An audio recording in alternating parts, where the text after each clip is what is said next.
Hello, it's me, Jess. Welcome to my channel. Here we are doing another lovely reading on a Friday. We do this every single Friday where we ask a juicy question of the universe. We mix our energies together. We usually have a pretty good time doing it.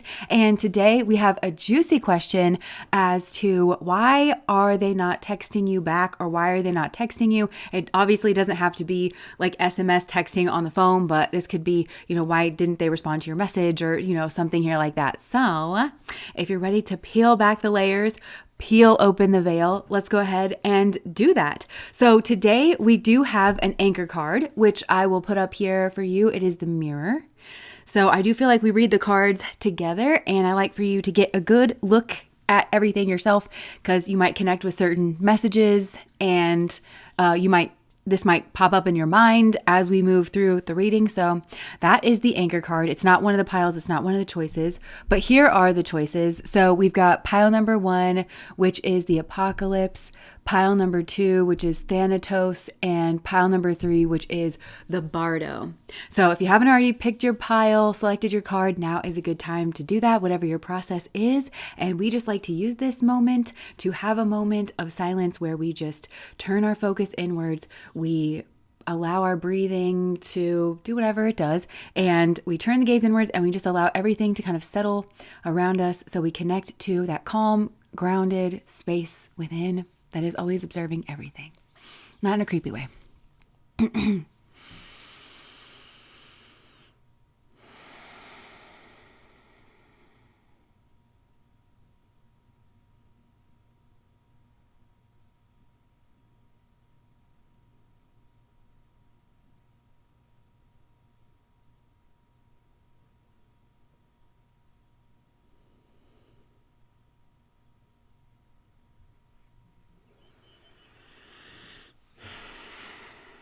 Whenever you're ready, you can go ahead and open your eyes and be drawn in to whatever pile or multiple piles you are drawn into.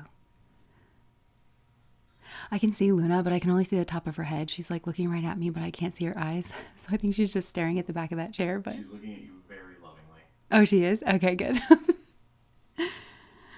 I don't know if she can see you, but she can definitely see part of you enough that she's trying to love you. I can only see part of her as well.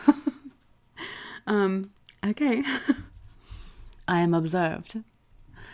All right, we'll just leave this up here for another second or two. Hello, hello.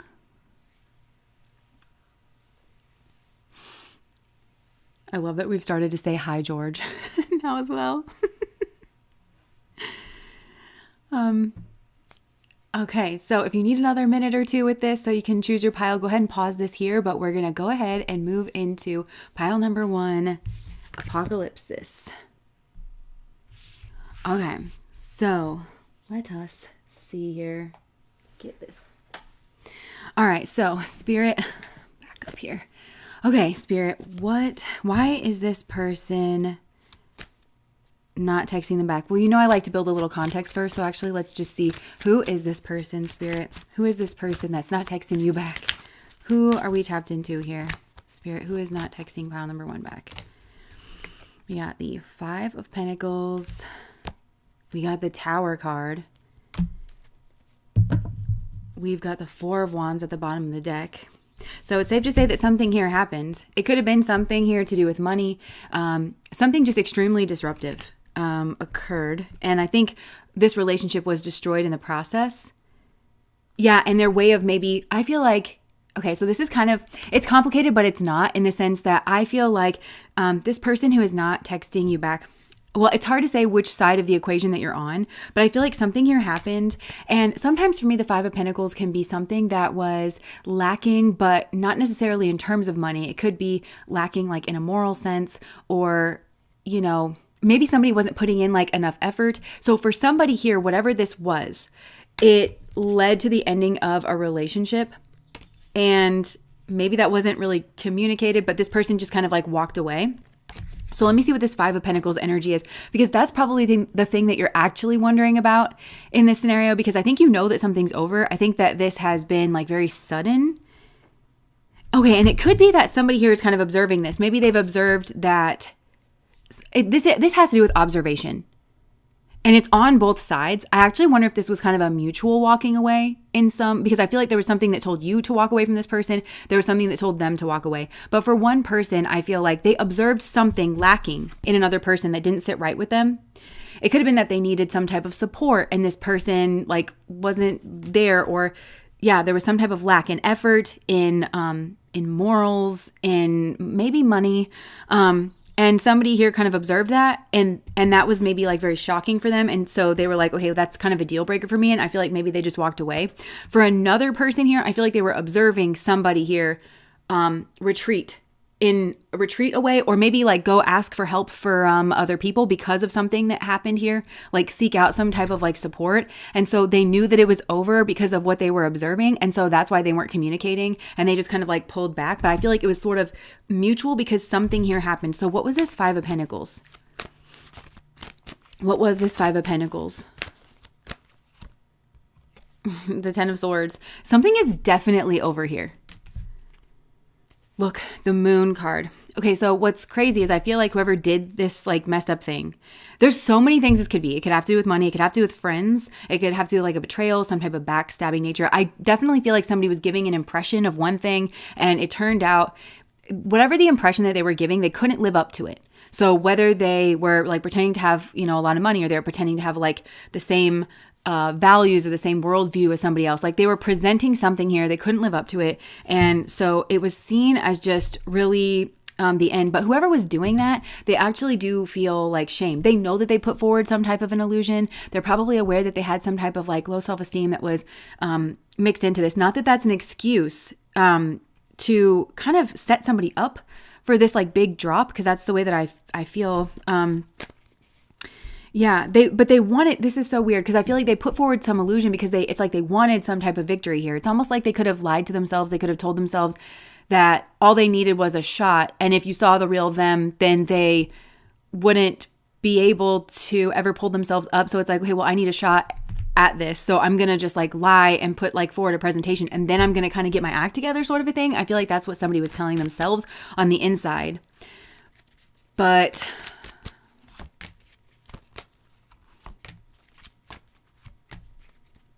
dang. Yeah. Like, not that this is an excuse. I just feel like somebody saw somebody here and they were just like, wow, yeah, because I feel like this person was kind of like looking at you and like seeing that you were everything, maybe seeing that you like get a lot of attention or something here. And this person like was kind of thinking, how can I like move towards that? Maybe this person saw you on the internet or something. For some of you, this person could have had something built with somebody else here. And yeah, this person could have like played a savior as well. And and then there was this Tower energy. And if this person does have something built with somebody else, because there's so many different things that this could be, but basically somebody here got caught out. And they recognized being caught as well. It could be that they were afraid of a Tower moment happening in whatever that life was, or maybe this was like a workplace connection and they were afraid of something coming out at work and like them getting fired over it, or like seen in a certain light, which means they would never be promoted, or something like that. So why is this person not texting back? Or why are they not texting? Oh my gosh. Yeah. So yeah, basically they saw somebody get a crumb, like something very, very small, and like see them entirely differently. So I feel like this is you. I'm going to speak like this is you for a lot of you. You did not get much. Whatever it was, like it was a clue. It was like a tiny bit of information. But I actually feel like you have a lot of confidence because you're going somewhere in life and you're kind of like determined to. So you really like believe in yourself.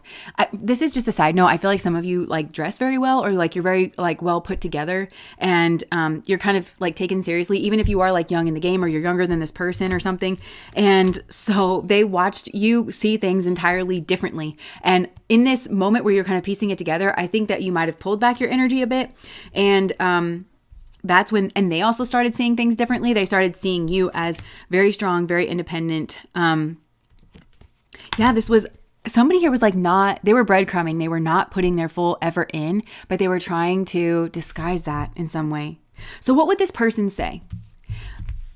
because I'm actually getting the impression that this person wanted to reach out. They thought through, at least, I just heard at least 10 different scenarios. And I'm literally seeing this person like wadding up like notes. So maybe this person was like going to write you a letter. They were thinking about reaching out, but I feel like this person was just like spinning their wheels. And it was like they backed themselves into a corner is what I'm getting. That's another reason why this person is not texting back, or they're not texting at all, because they back themselves into a corner where it's like there is no reasonable explanation for this. They've just simply been discovered.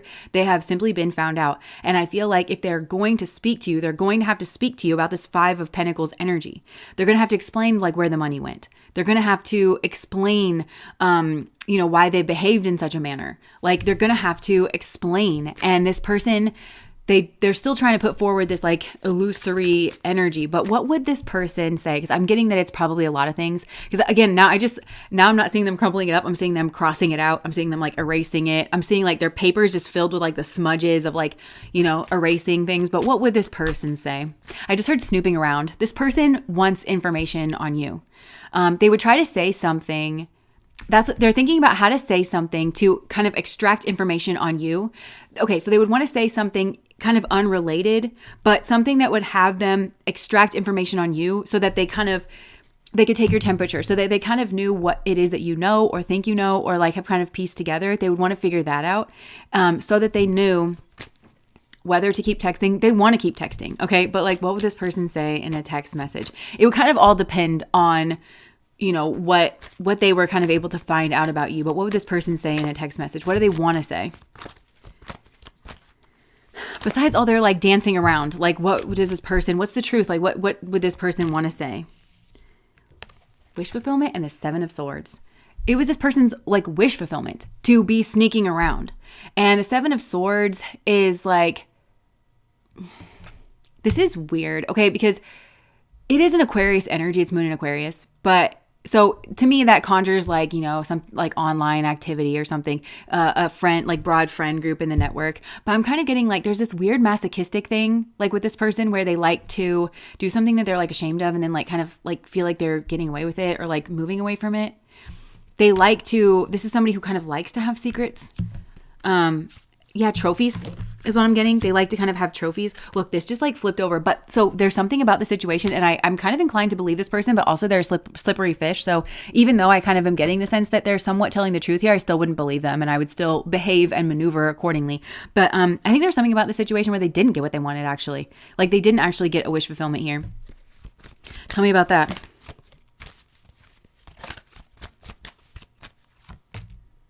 They're really defensive. This person likes to have like the higher ground. And I feel like there's something about you and there's something about your energy and the way that you handle things where this person actually doesn't feel like they have the high ground.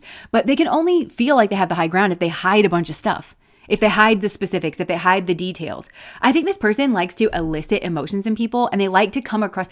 This is like a way for this person to feel attractive. And I almost feel like they're kind of siphoning off that energy of like feeling attractive. Whether this person cheated on you or whether this person like cheated with you and you didn't know that there was something here going on. I think that they like to keep certain things about themselves hidden so that they seem dreamy. They seem like above the others, They like to go after people where they know that like a lot of people are interested in them, and they like to kind of triumph over that space, even if the way that they go about doing that is disingenuous. Like they can kind of read you and figure out what part of themselves to really put forward. So yeah, I do think this person's actually kind of pleased with themselves. But there's something about you, and I think it is like you're the opposite of this Five of Pentacles energy. So for some of you, maybe you have money for yourself. For some of you, like this person maybe wanted to put you in a position where you needed their help for something, you needed rescuing in some type of way. I don't think that happened. I think that you were like, what? And then you pulled back and kind of proved that you didn't need that. Or maybe you are very moral, or you're very like you stood very strong in your energy, and so this person didn't feel like they got what they wanted. They didn't have that feeling of being on the higher ground when it comes to you. I do think this has actually affected them more than they're letting on. I feel like there is a tower moment here. I'm not just trying to soothe you, and I'm not just trying to soothe your ego. I feel like you're kind of done with this person because you have seen behind the curtain. It reminds me of the Wizard of Oz where they see the man behind the curtain and it's just a man, But I feel like with this Apocolypsis energy, like it has shifted their perspective. It has shifted their point of view. I think the only reason that this person kind of stays in this position of like, oh, I'm so attractive and I, whatever, but I do that by hiding my real actions, and my real intentions and who I really am. Like, that was all like an illusion with this mirror energy, and it is coming from an emotional place.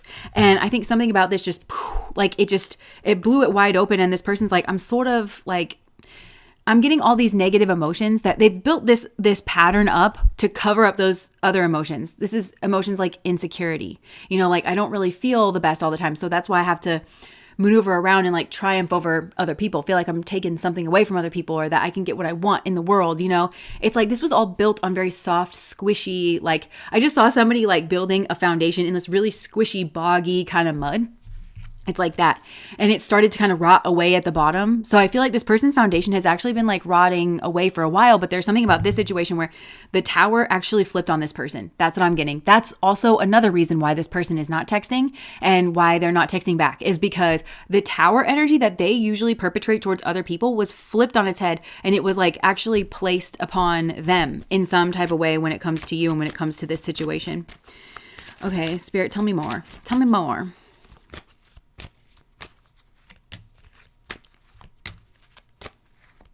Oh my gosh. So now, like, this person really does want to reach out to you. They really, really do. They view you as somebody that, again, like really smart, like you're going places. You're very energized, like you are very confident here. They are viewing you kind of like the one, and definitely like the one that got away is what I'm getting. Like they are really viewing you like that. Now all of a sudden this person's like, okay, wait, I think I have emotions. I feel like this person was trying not to get emotions because that's what keeps them in their lizard brain. They're like maneuvering around, but there's a way. It's almost like you demanded that this person see you as a person.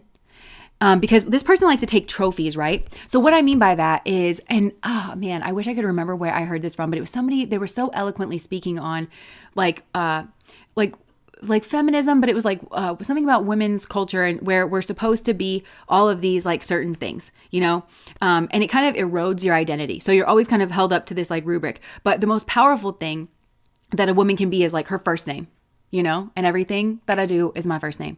It's, I think that's from that song, I Don't Fuck With You. There's a million trillion things that I'd rather fucking do than be fucking with you. Like, I feel like for a lot of you rejected this person, but they didn't want to give you the satisfaction. Like, that's kind of why they also pulled back, is because I feel like you trumped this person in some way. So now all of a sudden they have emotions for you, and it's like big emotions. Like they have things that they haven't really felt for somebody before, because I think this person kind of they pursue situations from this place of unconsciousness. I would say even if they're with a partner, they pursue things from this place of unconsciousness where they go after kind of people that they think that they can, I just heard, enjoy the fruits of, people that I just heard like their comfort zone, which is people that they can run the show, people that they know they can hide certain things from, people that they know will buy into their this image of themselves that they put forward, and they'll look for people who want to buy into that, who need to buy into that for some reason. And so whenever they get that hint, this was what was different about you. I don't know where it went, but that little page of Pentacles. So you got this like one little nugget, and you were like, what is this? I know what this is. Oh, you rat bastard. Like, it's like that. But this is a person who's used to being around people that when they get that little whiff of who this person really is, they're like, no. Like, that was my person. That was like, and they will just like shove it down because they want it to be true so bad, or they need it to be true for so bad. This person kind of goes after people like that. And I actually think that this person thought that was like all women. I don't actually think that they were being too careful in who it is that they were like sort of going after, but there was at least something about you. And we have pages that are coming out here. So maybe you're younger than this person, or like, I don't know, you were new at the company, or you were just starting out. I feel like this person didn't actually know much about you, but you were giving signals of like feminine, or like maybe you're short or something. So they're putting you in a category here. And I also think that you have a very pleasant demeanor maybe. So like this person was putting you in a certain category, and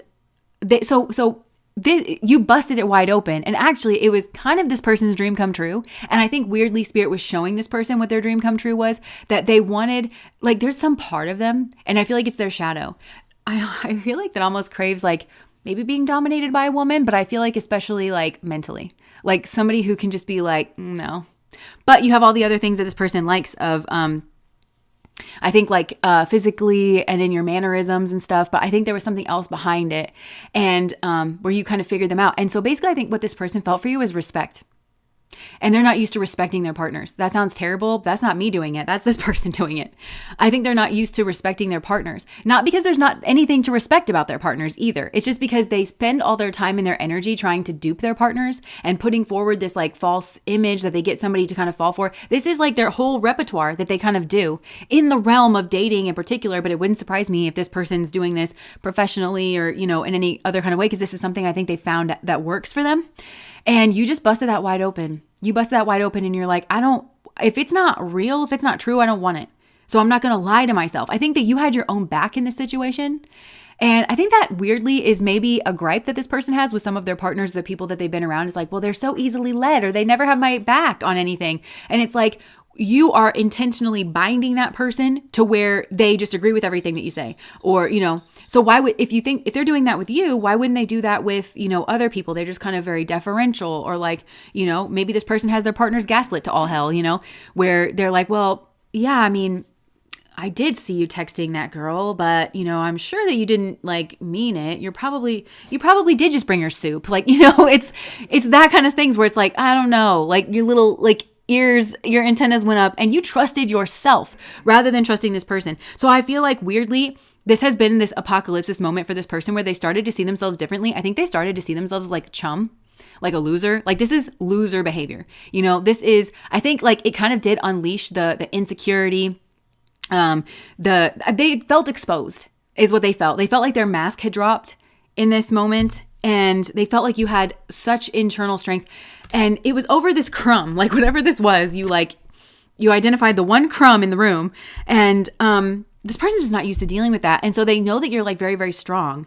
And this person is like, I just don't know how to even approach them. So that's kind of, I just heard this song. It's like, and I have to win your game on me. I should have known right from the start you'd go and break my heart. So I feel like you knew right from the start. Like the people this person gets involved with, they're kind of like, they sort of acclimate. You know, like the frog that gets boiled in the water. They sort of acclimate their people to their bullshit, you know? But you took one crumb and you were like, I should have known right from the start. But this was the start. I feel like this was the starting line, and you were like, and this person was like, wow, I don't know what to do with this. But it brought out all these feelings in them where they were like, holy shit, like I really respect that person, because you really had all the things. Like you weren't just some object for this person to kind of like lead around, you know? Because I think this was a person who was like kind of enjoying bodies, like whoever they sleep with, men, women, both, like they were just enjoying like bodies and not really having to contend with that. They were kind of trying to disarm people in that way. And with you, it didn't, but I think they actually found it to be really, really attractive. So I feel like you've shattered their whole world in some type of way. Okay, so why else is this person, or what else would this person say if they did reach out and they were honest? You blew my mind. Like you blew my mind, dude. You blew my mind. All I think about is you. You caught me. Like this is who this person really is. Like they're feeling really defensive here about their past. I think that whatever this person did to you, now they're all of a sudden feeling very defensive about it. But now this, for some of you, if this person has another situation, they're like, I'm an emperor. This is my emperor wannabe card. So clearly they're not, but they're like, oh, you can't come at me. Like they kind of like shut down defensive, and they're like, I'm an emperor. I'm a husband. I'm a father. Like I have kids, you know, like you wouldn't come over here and like ruin all this, because you'd be ruining this for my kids. And it's like the shame of having such a father ruin this for their family. Like the people that you have, maybe you do have them all warped and like whatever, but those people deserve to like have their own shot at happiness, like to maybe get to know a healthy masculine energy as a partner, as a stepdad. Like people should have that option. And yeah, maybe they don't want to hear it. Maybe you have, you know, you're hooked so far into people, but like shut up. And this person's like wanting to play like the victim here. What I feel now all of a sudden this is like a different energy. They're holding back because it's like they would just like blurt stuff, and they don't want to blurt stuff. This person's very kind of like image conscious. So what else would this person say if they were being honest?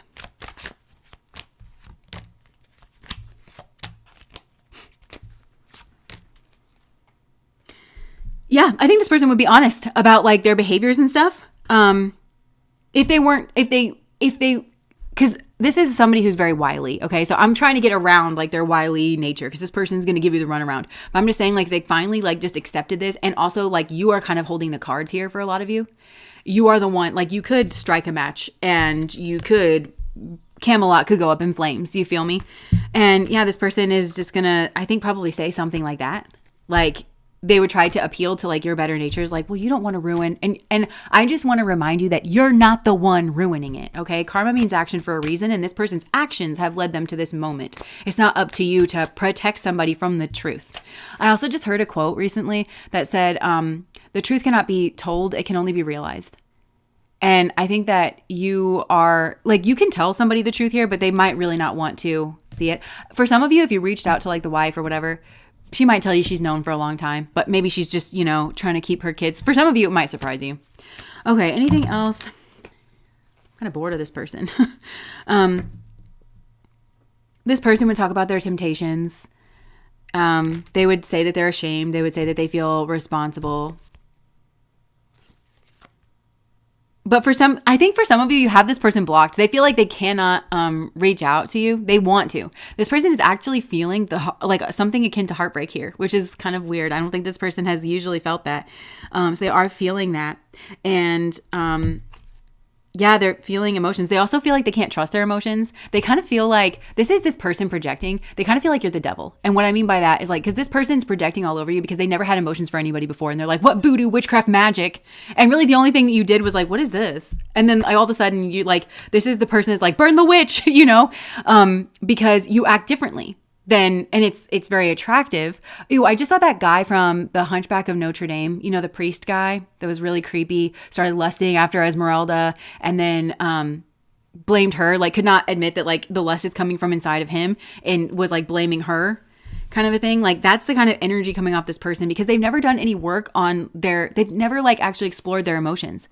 Really, this person has tried to keep their emotions down because a lot of their emotions are not necessarily bad emotions. Like a lot of their emotions are like, I don't know how else to say this, but like kind of the weaker emotions, like they make this person feel vulnerable. They make them feel not in control of their destiny. And they've built upon those, which is why this person comes out as the emperor wannabe, the four of pentacles rather than the actual emperor, because the thing on which they built their foundation is I'm weak. I'm not good enough, like this or that. And then they've tried to kind of hide that, but also that's why they like to take things from other people.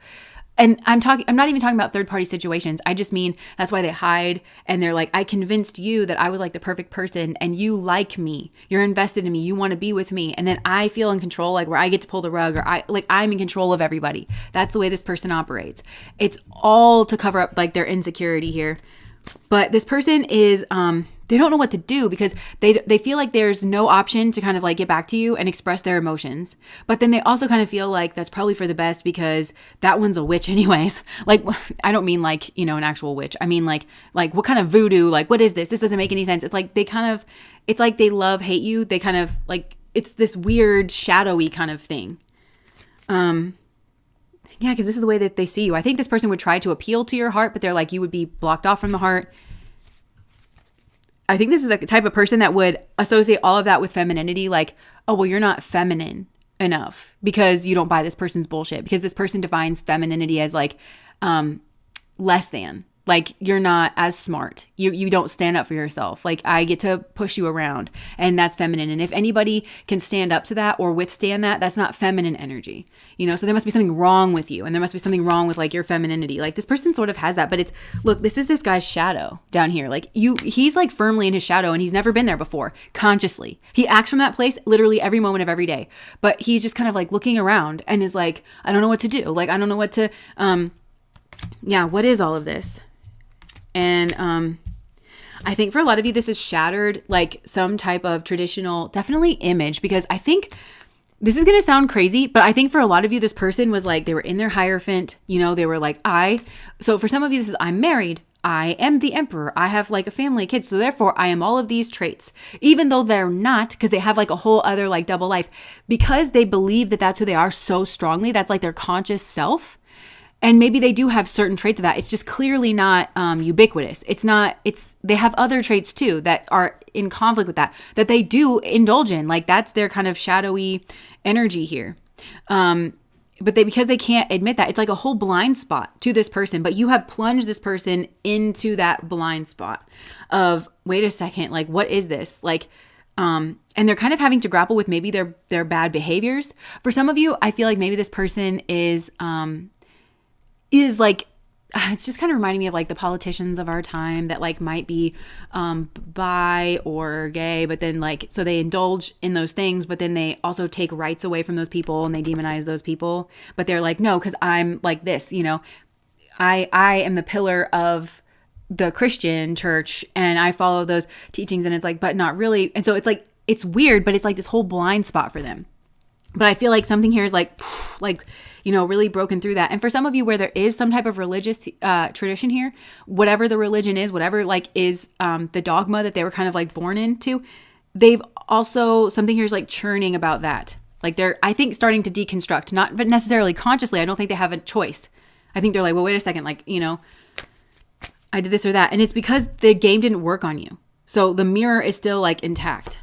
Because whenever this person shatters like somebody's like hopes or dreams, that's the high that they kind of like feed off of. And that's the only thing that they really take away from that experience. But you were the one who kind of pulled the string here, which kept the mirror intact, which made this person, which made this person have to really consider themselves.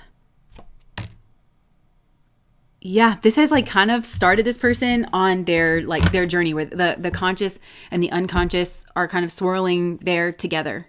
And this person's seeing things about themselves. It's like it kicked a hornet's nest within this person's psyche. So I think maybe I'll just get a couple more messages from the message deck and then we'll call it good here on this person. But you really rocked this person's world. They tried to rock your world. They're trying to bring a tower moment into your world because this person is lacking in some type of way. But they were trying to pull the wool over your eyes and thus their own eyes. And maybe other people's eyes, you know, by aligning with you or being near you or being associated with you or something like that.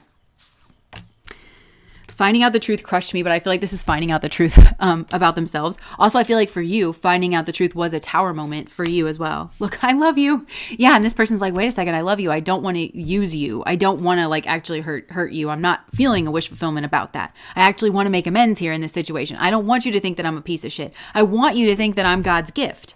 I want you to think that I'm a king among men. You know, like that's the thing that I want you to think. But actually you were like, ew, you saw this person truly, you saw this person's real self. You saw the 4 of Pentacles. You saw the 5 of Pentacles. You saw the insecurity here that all of this is kind of like built on top of. And this person's like, I want to impress you. And look, I knew exactly what I was doing. Yeah. I'm grateful for the spiritual lesson. On that note, yeah. This rocked them. This really rocked this person. So if you're just joining us, you have joined us at the perfect time because we just finished pile number 1 and we're moving on to pile number 2, the Thanatos energy.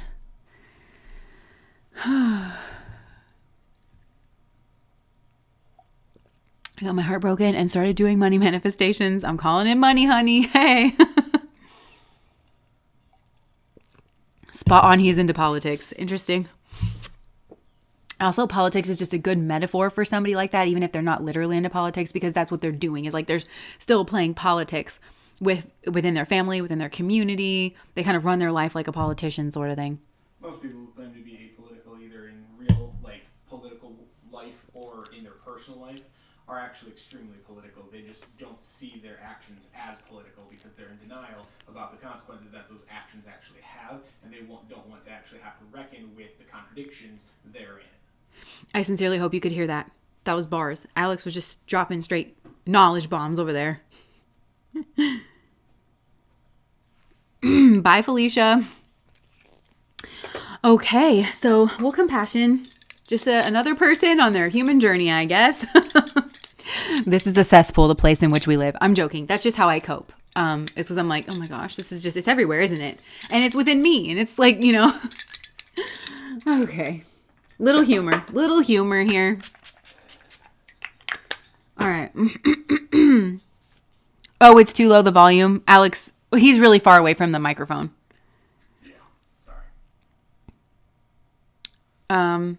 Agreed with Alex. Okay, so some people did hear what you said. That's good.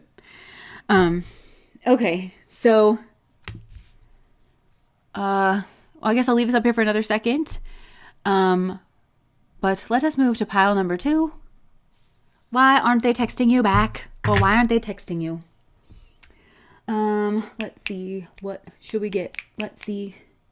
Well, let's ask who this person is first, shall we? You know how I like to do. Okay, so for pile number 2, Spirit, toy for the energy, pile number 1. For pile number 2, who is this that's not texting them, Spirit? Who is this that's not texting pile number 2? Who is this that is not texting pile number 2? 6 of Pentacles and the Queen of Wands. For some of you, this is your energy, this pile. This is like an excellent person. I'm getting that this is a feminine. This is somebody who is like really, really attractive, like kind of takes charge of their own life, is very unique in some kind of way, and can be ferocious, but I don't feel like that is forward. It's kind of like the Queen of Wands is very much like in control of herself, but it's like, if I have to draw a line with you, I'm going to draw a line with you. Holding a boundary is going to occur if that needs to happen. And 6 of Pentacles for me, this is Rohini energy. Also, we have the red dress. Rohini means red. Like, I think it means red. It's associated with like the color red. I know for sure. Rohini is a nakshatra in the middle of Taurus. So maybe this person has a placement there. But also, the yoni power is growth. So I feel like this is the effect that this person has. And it kind of is funny because we have this fire energy and it reminds me of like a controlled burn, or not even a controlled burn, but like fire can blaze through and then it reinvigorizes the soil for growth. So it could be that this person, maybe that's part of why this person's not communicating or not texting you back. But I feel like this person kind of, their fire energy, whatever it is, like blazed across your earth, maybe your earthy place. So maybe your home, your, they came through where you live, or I don't know, somehow that to reinvigorate growth, to like stimulate growth. But they're showing up as favorite energy. Rohini has like a kind of favorite sort of vibe.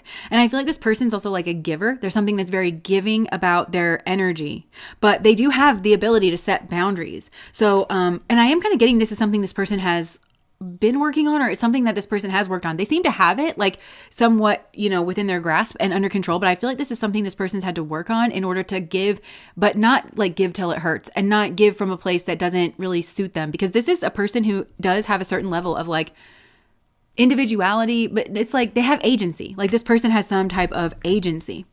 So why is this person not texting you back?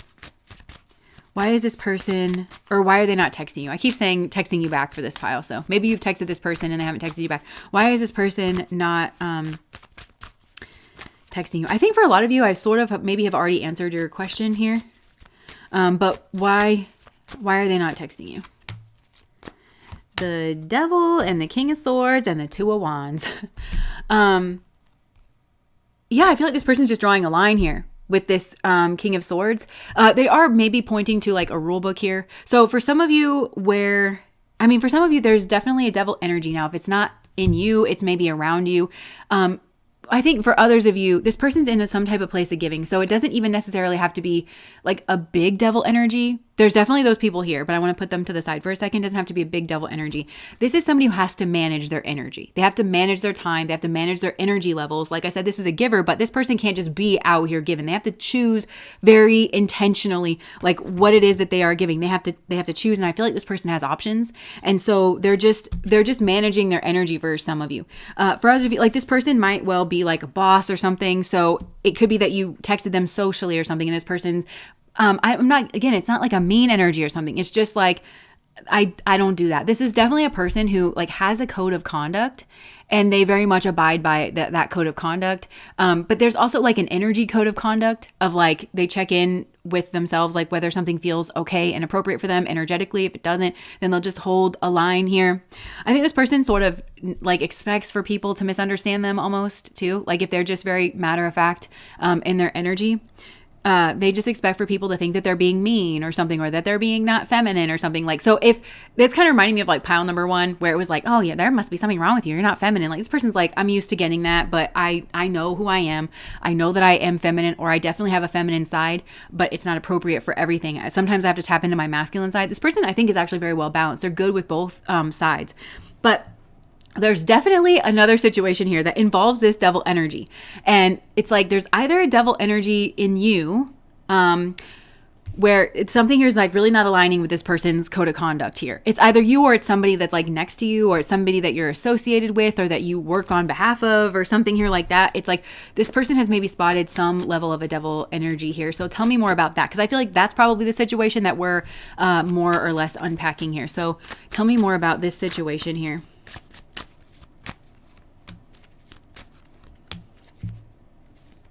Yeah, this person just has identified that something here is trying to bind them and restrict them, but this is a beautiful energy, right? And so this could be somebody here that's like trying to get their hooks in them, because they are trying to make all of this that this person is about them in some kind of way. Like they're trying to, I'm just like lasso around this person to like, oh, look, we're stuck together and now you can't get away from me. And it sullies this energy because this is so fresh and it's so alive. And this person is really like giving, but they're giving. This would kind of shut down. Like if this was attached to it, it would just sort of like shut down. Like, the nourishment would like kind of suck out of the soil. And this person knows that. And so they just know what doesn't align with them. And they've just sort of said no to this. Because I think they also it feels to them like something could upend their apple cart kind of a thing. If they were to associate with it. There could also be something here where this person's like, this is not an arena where it's appropriate to lead from like a heart space. This is not a mean person. And this is it's just not appropriate to, I feel like there's some kind of like, I don't know. It's either there's this devil energy, if there has been a close association here where this person's like, and there shouldn't have been, it was unhealthy. My bad. I didn't see that before. Now I've seen it. I'm correcting my mistake. Or it feels kind of distant though. Cause it feels like, this person is like, there should be somewhat of a distance here. Like that's what's keeping everybody safe and healthy. That's what keeps me functional. And it's not really like a bad thing. Yeah, and like they're just kind of in their hermit space. I feel like, yeah, this person has really, they're kind of maybe decompressing here. Okay, so something here, it feels like it's not quite it. So what's actually going on here in the situation? What's actually going on here? Because that's like... overall, okay, so that's kind of overall the way that this person functions. But then I feel like there's something else here. So what is it? Why isn't this person communicating? Why aren't they texting?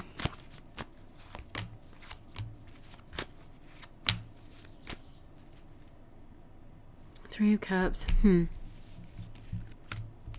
well, there's definitely a defensiveness with the Nine of Wands. We've got the Sun card, Six of Wands, and then look, we've got this Two of Wands. So there's definitely somebody like watching this person. Somebody's like defensive about somebody here watching this person. What's going on here?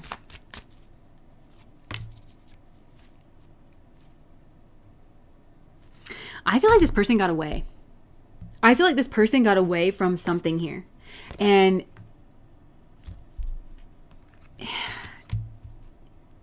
yeah, they started some type of like new beginning somewhere.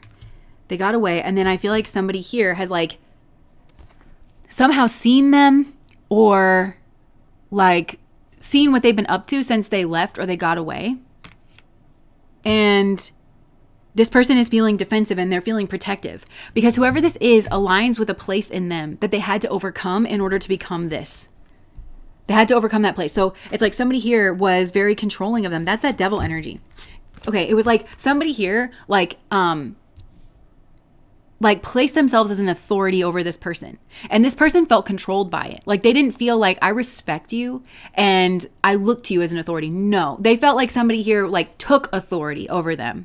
Like took authority in their like position or something here like that. And this person got away from that. But when they got away, it really wasn't, at first it wasn't in this King of Swords energy, which is like, I'm very firm on my decision. I have my code of conduct. I feel like this person has since built that and they've gotten away from it, but they've gotten away from it in this, like, I put it back in the deck here. They got away from it in this Nine of Wands energy. The Nine of Wands is notoriously like the wounded warrior, somebody exhausted, somebody who like had to fight a lot of like, they took a lot of strays, and this person, so I feel like there is a certain person here that, or like there's a way that people were with this person, I don't know, or like somebody in particular that is watching what they're up to and what it is that they have become and what it is that they have like built. And this person like knows it because they know that same energy of like, you ain't shit. Like I'm the authority. You don't mean anything in your own life.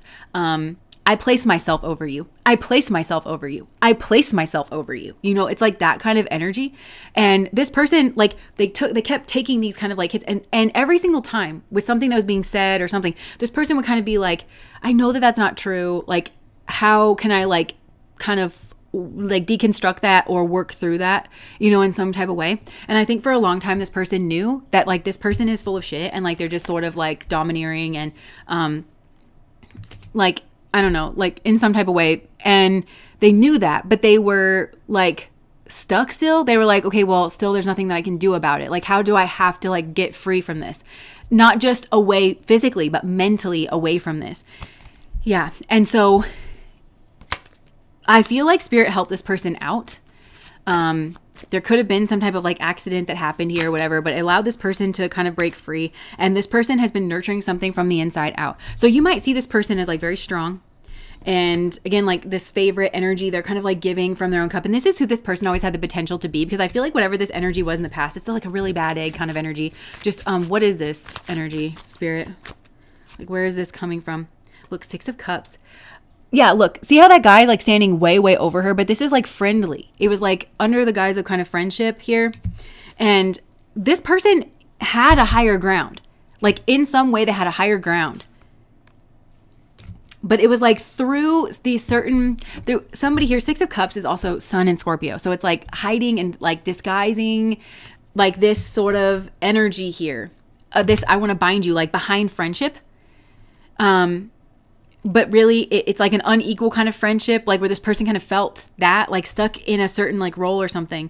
And it felt kind of Machiavellian to this person.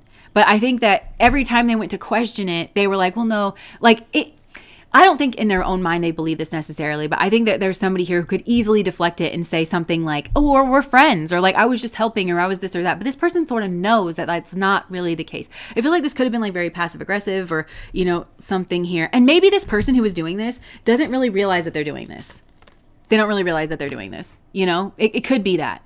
It could be that this is their shadow that kind of like interacts with this person, because I feel like this person was trying to bloom at a certain point in their life and they knew that they were capable of it. And they thought that maybe they were receiving some type of guidance from an authority figure or from a friend or some type of like assistance. But actually that person was binding and restricting them. I just saw like a foot binding. They didn't want them to be able to walk off and move somewhere. They didn't want them to be able to like, they wanted this person. I kind of feel like this is a shadow trait of somebody here around. Like it could have been a mother. It could have been a friend, but it was somebody, I think that it was friendly. Like this association, I think was kind of like friendly, but this person felt like they had to play up to that. They felt like they were always sort of playing a role here because they kind of knew instinctually that if they got too big or if they got too bright, that it would cause a problem. It would cause a problem that they would get cut down, but it would be like, sorry, we don't have the funding for that, you know, or we don't have the, you know, and I'm not saying that there's not times, like there are physical limitations in the world, but I'm just saying like that somebody here, if it wasn't one thing, it would be another, you know, like where they would find a way to say no to this person with a smile on their face and like, I did what I could, but there would always kind of be undercutting this person. There is some kind of relationship. It feels like it's coming from an authority, but it feels like also somebody who's placed themselves maybe as an authoritative role, something here like that, but it's under the guise of friendship is what I'm getting. So they're really defensive. Now, if this isn't you and you're kind of like dealing with this person, it just could be that they're really wary because it feels fresh. It feels like they've just kind of freshly gotten away from whatever this is. And so, yeah, you're seeing this person as like this, right?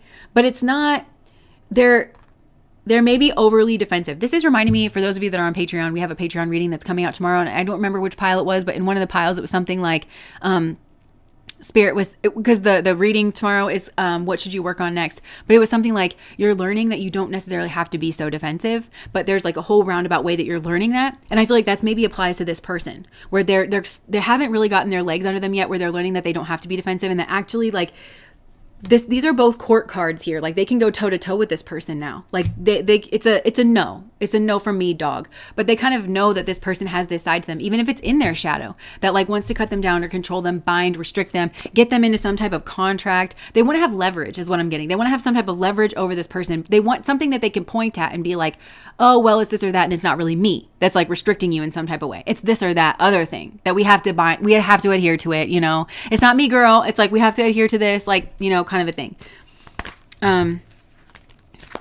Okay, so why else is this person not texting you? Why are they not texting you back? I'm getting that this person's very misunderstood. I'm also getting that they misunderstand themselves. I think this is actually a very moral person. This is somebody that really does try and like kind of take care. Okay, I'm getting that there might be an overlap here. So we're getting a bit deep here with this like shadow energy. So for some of you, like they might be, as they're kind of coming out of something here that they feel like they maybe had to fight for, they might actually have this in their shadow as well, where they have this like, I'm the authority, but they haven't like really grown into it quite just yet. And so it might be something where they're I feel like there's something weird here where they're not trying to get bound by something, but in that way they are overly defensive. They are like overly defended. They in this like, I'm the authority kind of thing. So we're just waiting for this. This is definitely like a process, because there is clearly somebody in their past that they're trying to get around, because that person's trying to get them back in their web. And so they have to, on the one hand, still be strong, and this is a person who, this is weird because I feel like you probably view this person like this, very much in charge of their own destiny. It's new, it's fresh. So they are trying to figure out how to do that in a way that is kinetic and that is alive, but they don't necessarily trust themselves to do that. Plus, I think this is a very moral person. So they have had to kind of flesh out like their own authoritative grounds, if you know what I mean. Like this person, I don't think this is really the kind of person, I think you view them this way, but I don't actually think that this is the kind of person that is like, fuck you, like I can do what I want. I don't think they have that energy. And it's definitely not as innate as you think that it is. So this person, I think, has actually kind of gone through, because remember, they've had things kind of thrown at them one by one where they'll look at it and they'll be like, no, this is a place where I can take sovereignty. They've gone through it like bit by bit, and they've kind of reclaimed ground in their life. But there's been this whole like kind of actually King of Swords, devil energy process where they have used this King of Swords energies, because what you're seeing is the Queen of Wands.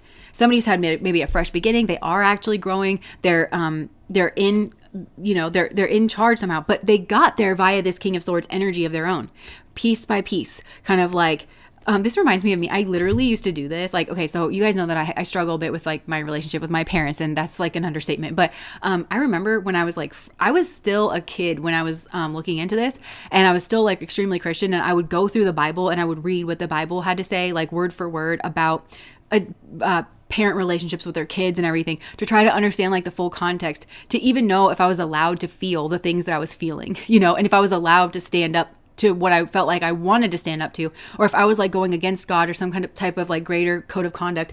This is somebody who's very much done something like that. And it doesn't have to be in that exact way, but they've really kind of assessed like, well, what is their ground? Because I feel like that's what's been like, the rule book has been thrown at this person, even if it's a social rule book, like this kind of social code of conduct. And I feel like this person was maybe very confused. Like there's a lot of covert contracts around this person, especially regarding friendship or something. So I think this person's very reluctant even to let people around them as friends, because this person does adhere to a code of conduct here. They want to treat people like, I'm hearing be excellent to one another, but I'm hearing like, this is somebody who really, who is like, yeah, I owe this to my friends and I owe that. Like, I think this person has been controlled and manipulated by what they owe other people. This is so relatable. I feel like this is maybe a lot of us, where it's like, okay, well, I should be honest with you. You deserve the truth. You deserve this or that. And this person later on in life had to be like, but what do I deserve? Because nobody, when they're all throwing the book at me, nobody ever throws the book at me in regards of my sovereign ground. Nobody ever says you have everybody always tells me I got a responsibility to do this, I got a responsibility to do that, I got a responsibility to this. Nobody ever says you have the right to this, you have the right to that. Like in regards of my social contracts and in regards of like my work contracts. Funny how that's never like emphasized. It's always like responsibility. So I think this person like does take their friendships very seriously. They take their conduct very seriously in social relationships. And I think they are just very reluctant to get involved because they don't know how sane people are. I think this person is kind of at the stage, they're at an awkward stage right now. It's kind of what I'm getting in their growth and development. But this person, you see that there's kinetic energy around this person, and you're correct. Like things are moving and shifting and changing. And, like their purifying fire, I think, is kind of having to burn away a lot of stuff underneath them to prepare their roots for more growth. So this person just kind of doesn't know who to trust. They don't know what your expectations are of them. They don't know what the social contract is. Like, what are you expecting, And I think this probably does go into attachment style. Like this person might well be an avoidance. That's kind of what it sounds like to me. Avoidants are not narcissists, because this person does love people. They actually love people so much that it's like, what am I getting myself into? And I think they've probably been in relationships with other avoidants, or anxious attachers. So it's very hot and cold. And anxious attachers are confusing because they think that they're securely attached because they think their closeness and their insistence on that closeness is the same thing as love. And it's not. And so they don't understand they have this bum rush energy. They don't understand it's tyrannical. They don't understand that it's this kind of like controlling energy. And maybe that's what I'm saying is like there's something here in the shadow where it's like they get involved with people who think that they have a claim to them. They think they have some type of control over them. And so this person is like, I don't know how nuts you are. I don't know what your particular brand of nuts is. We all have it. But what are your expectations of me? Have you explored those expectations that you have of other people? Like if I open this up, what then ensues? You know? And is this going to be an emotional thing? Because this person fights emotionally, like for themselves. This person has to fight for themselves emotionally because nobody told them that they have the right to this or that. So when people are like, well, you should have called me.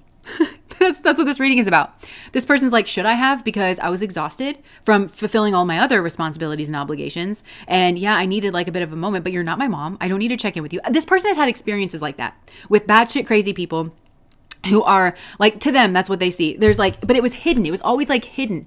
It was this sudden control. This to me does look like the shadow of an anxious attacher that kind of doesn't realize that they push people away because they're trying to kind of get their hooks in people. Or it could even be like somebody like a covert narcissist, you know, where it's like they can never win. Like every single thing that this person does, it's like they're like, that's kind of what I'm getting. Like every single, like what I mean is like that covert narc thing, which is like, no matter what you say, it's always wrong. You know, if it's like, you know, why did you leave that mess over there? And this person's like, I'm so exhausted. I'm going to get up and finish it in a second. I just needed this moment to myself, you know? It's just their humanness, I think, has been ignored. And I think it's been branded maybe as a narcissist or as something else. But this person's like I said, they're at this awkward stage of development where I think they've kind of realized that like, okay, people call me a narcissist because I have limits. And it's really because they don't want to look at their own shadow of like how controlling or demanding they are. They feel like they get to request this or that from me, but never do I hear them say like, I have a responsibility to respect your boundaries in this way without you having to assert your boundaries, because it's always exhausting to have to assert boundaries. So we tend to like being around people that don't need us to assert our boundaries all the time. And that's what we call a kind of compatibility and a kind of chemistry. And I think this person's been around people who they didn't actually have chemistry with or compatibility.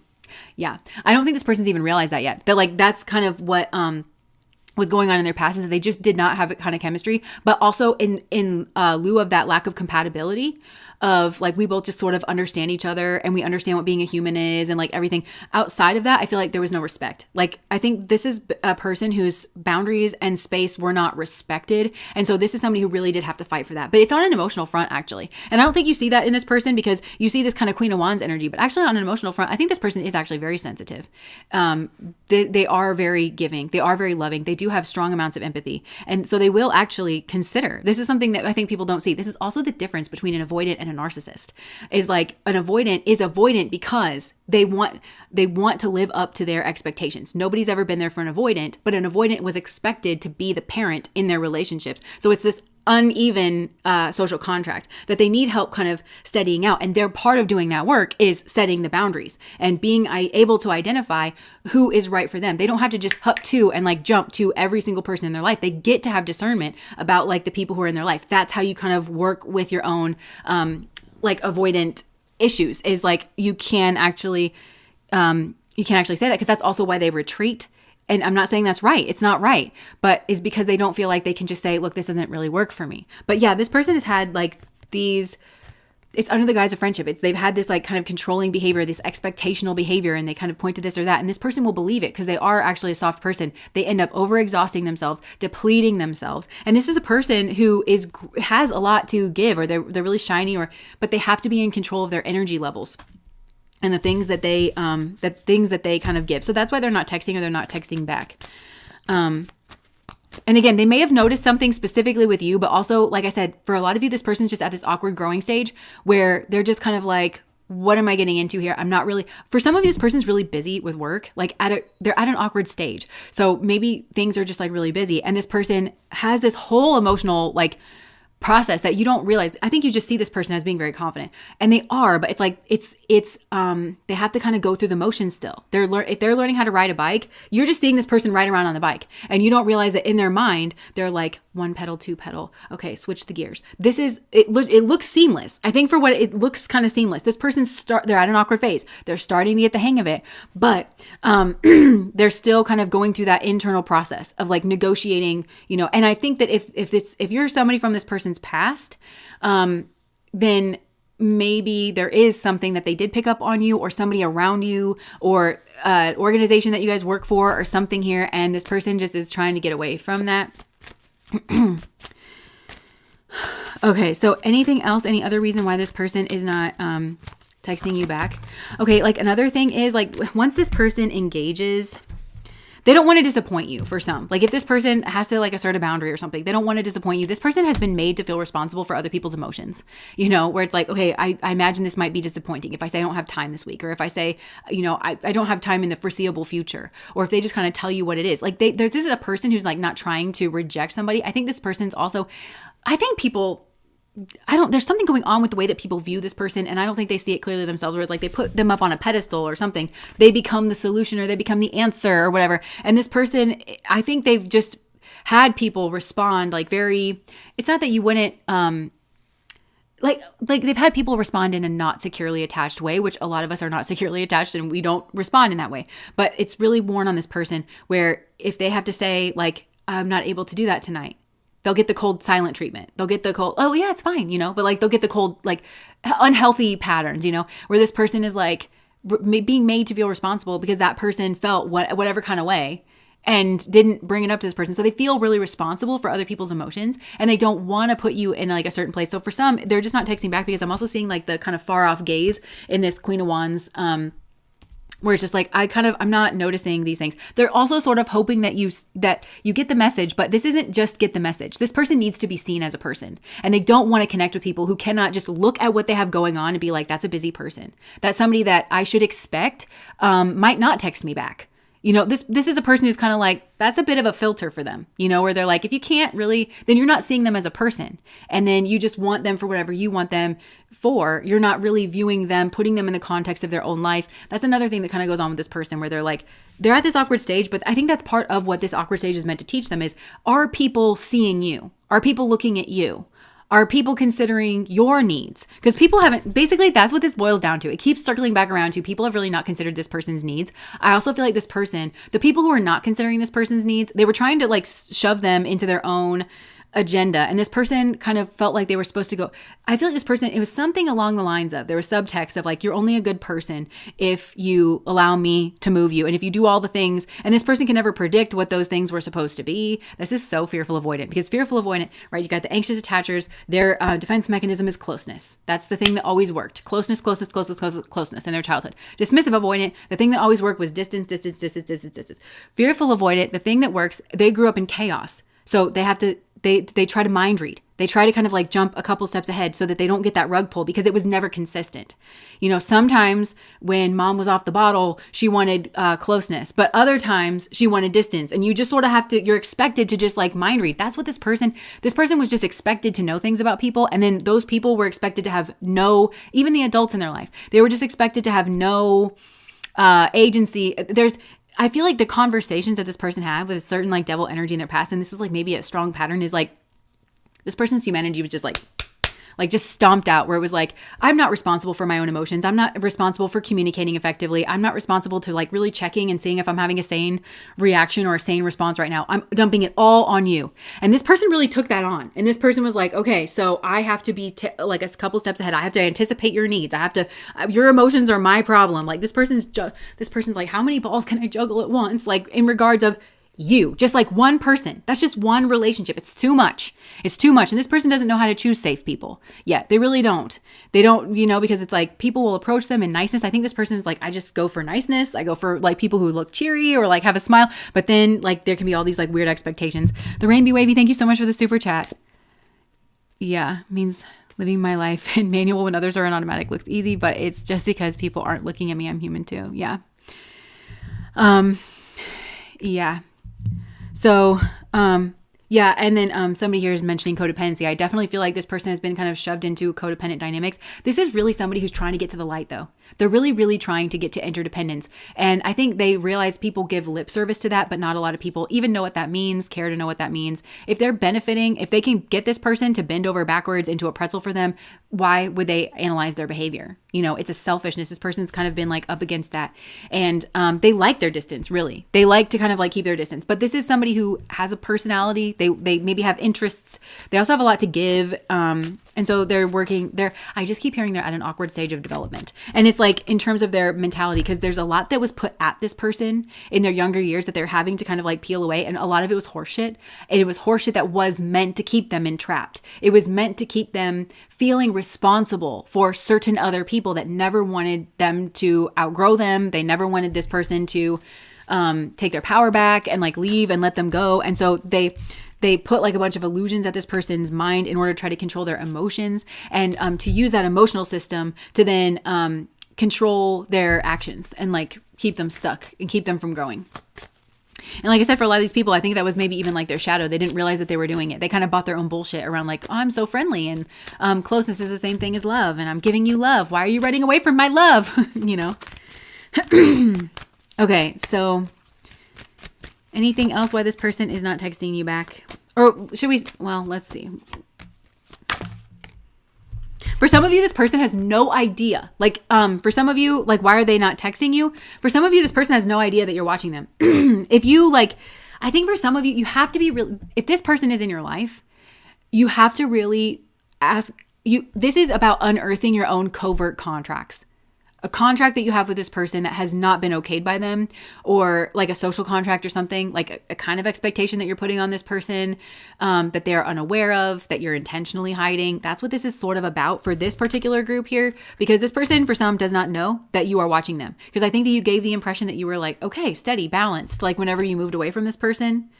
Yeah, and so this is like a functioning dysfunction within your own mindset that that you even want. I think for some of you, you want this person to notice you. Yeah. You're trying to manifest this person. For some of you, you want the smoke. For some of you, you want this person to like yell at you because you know that there's been a problem here.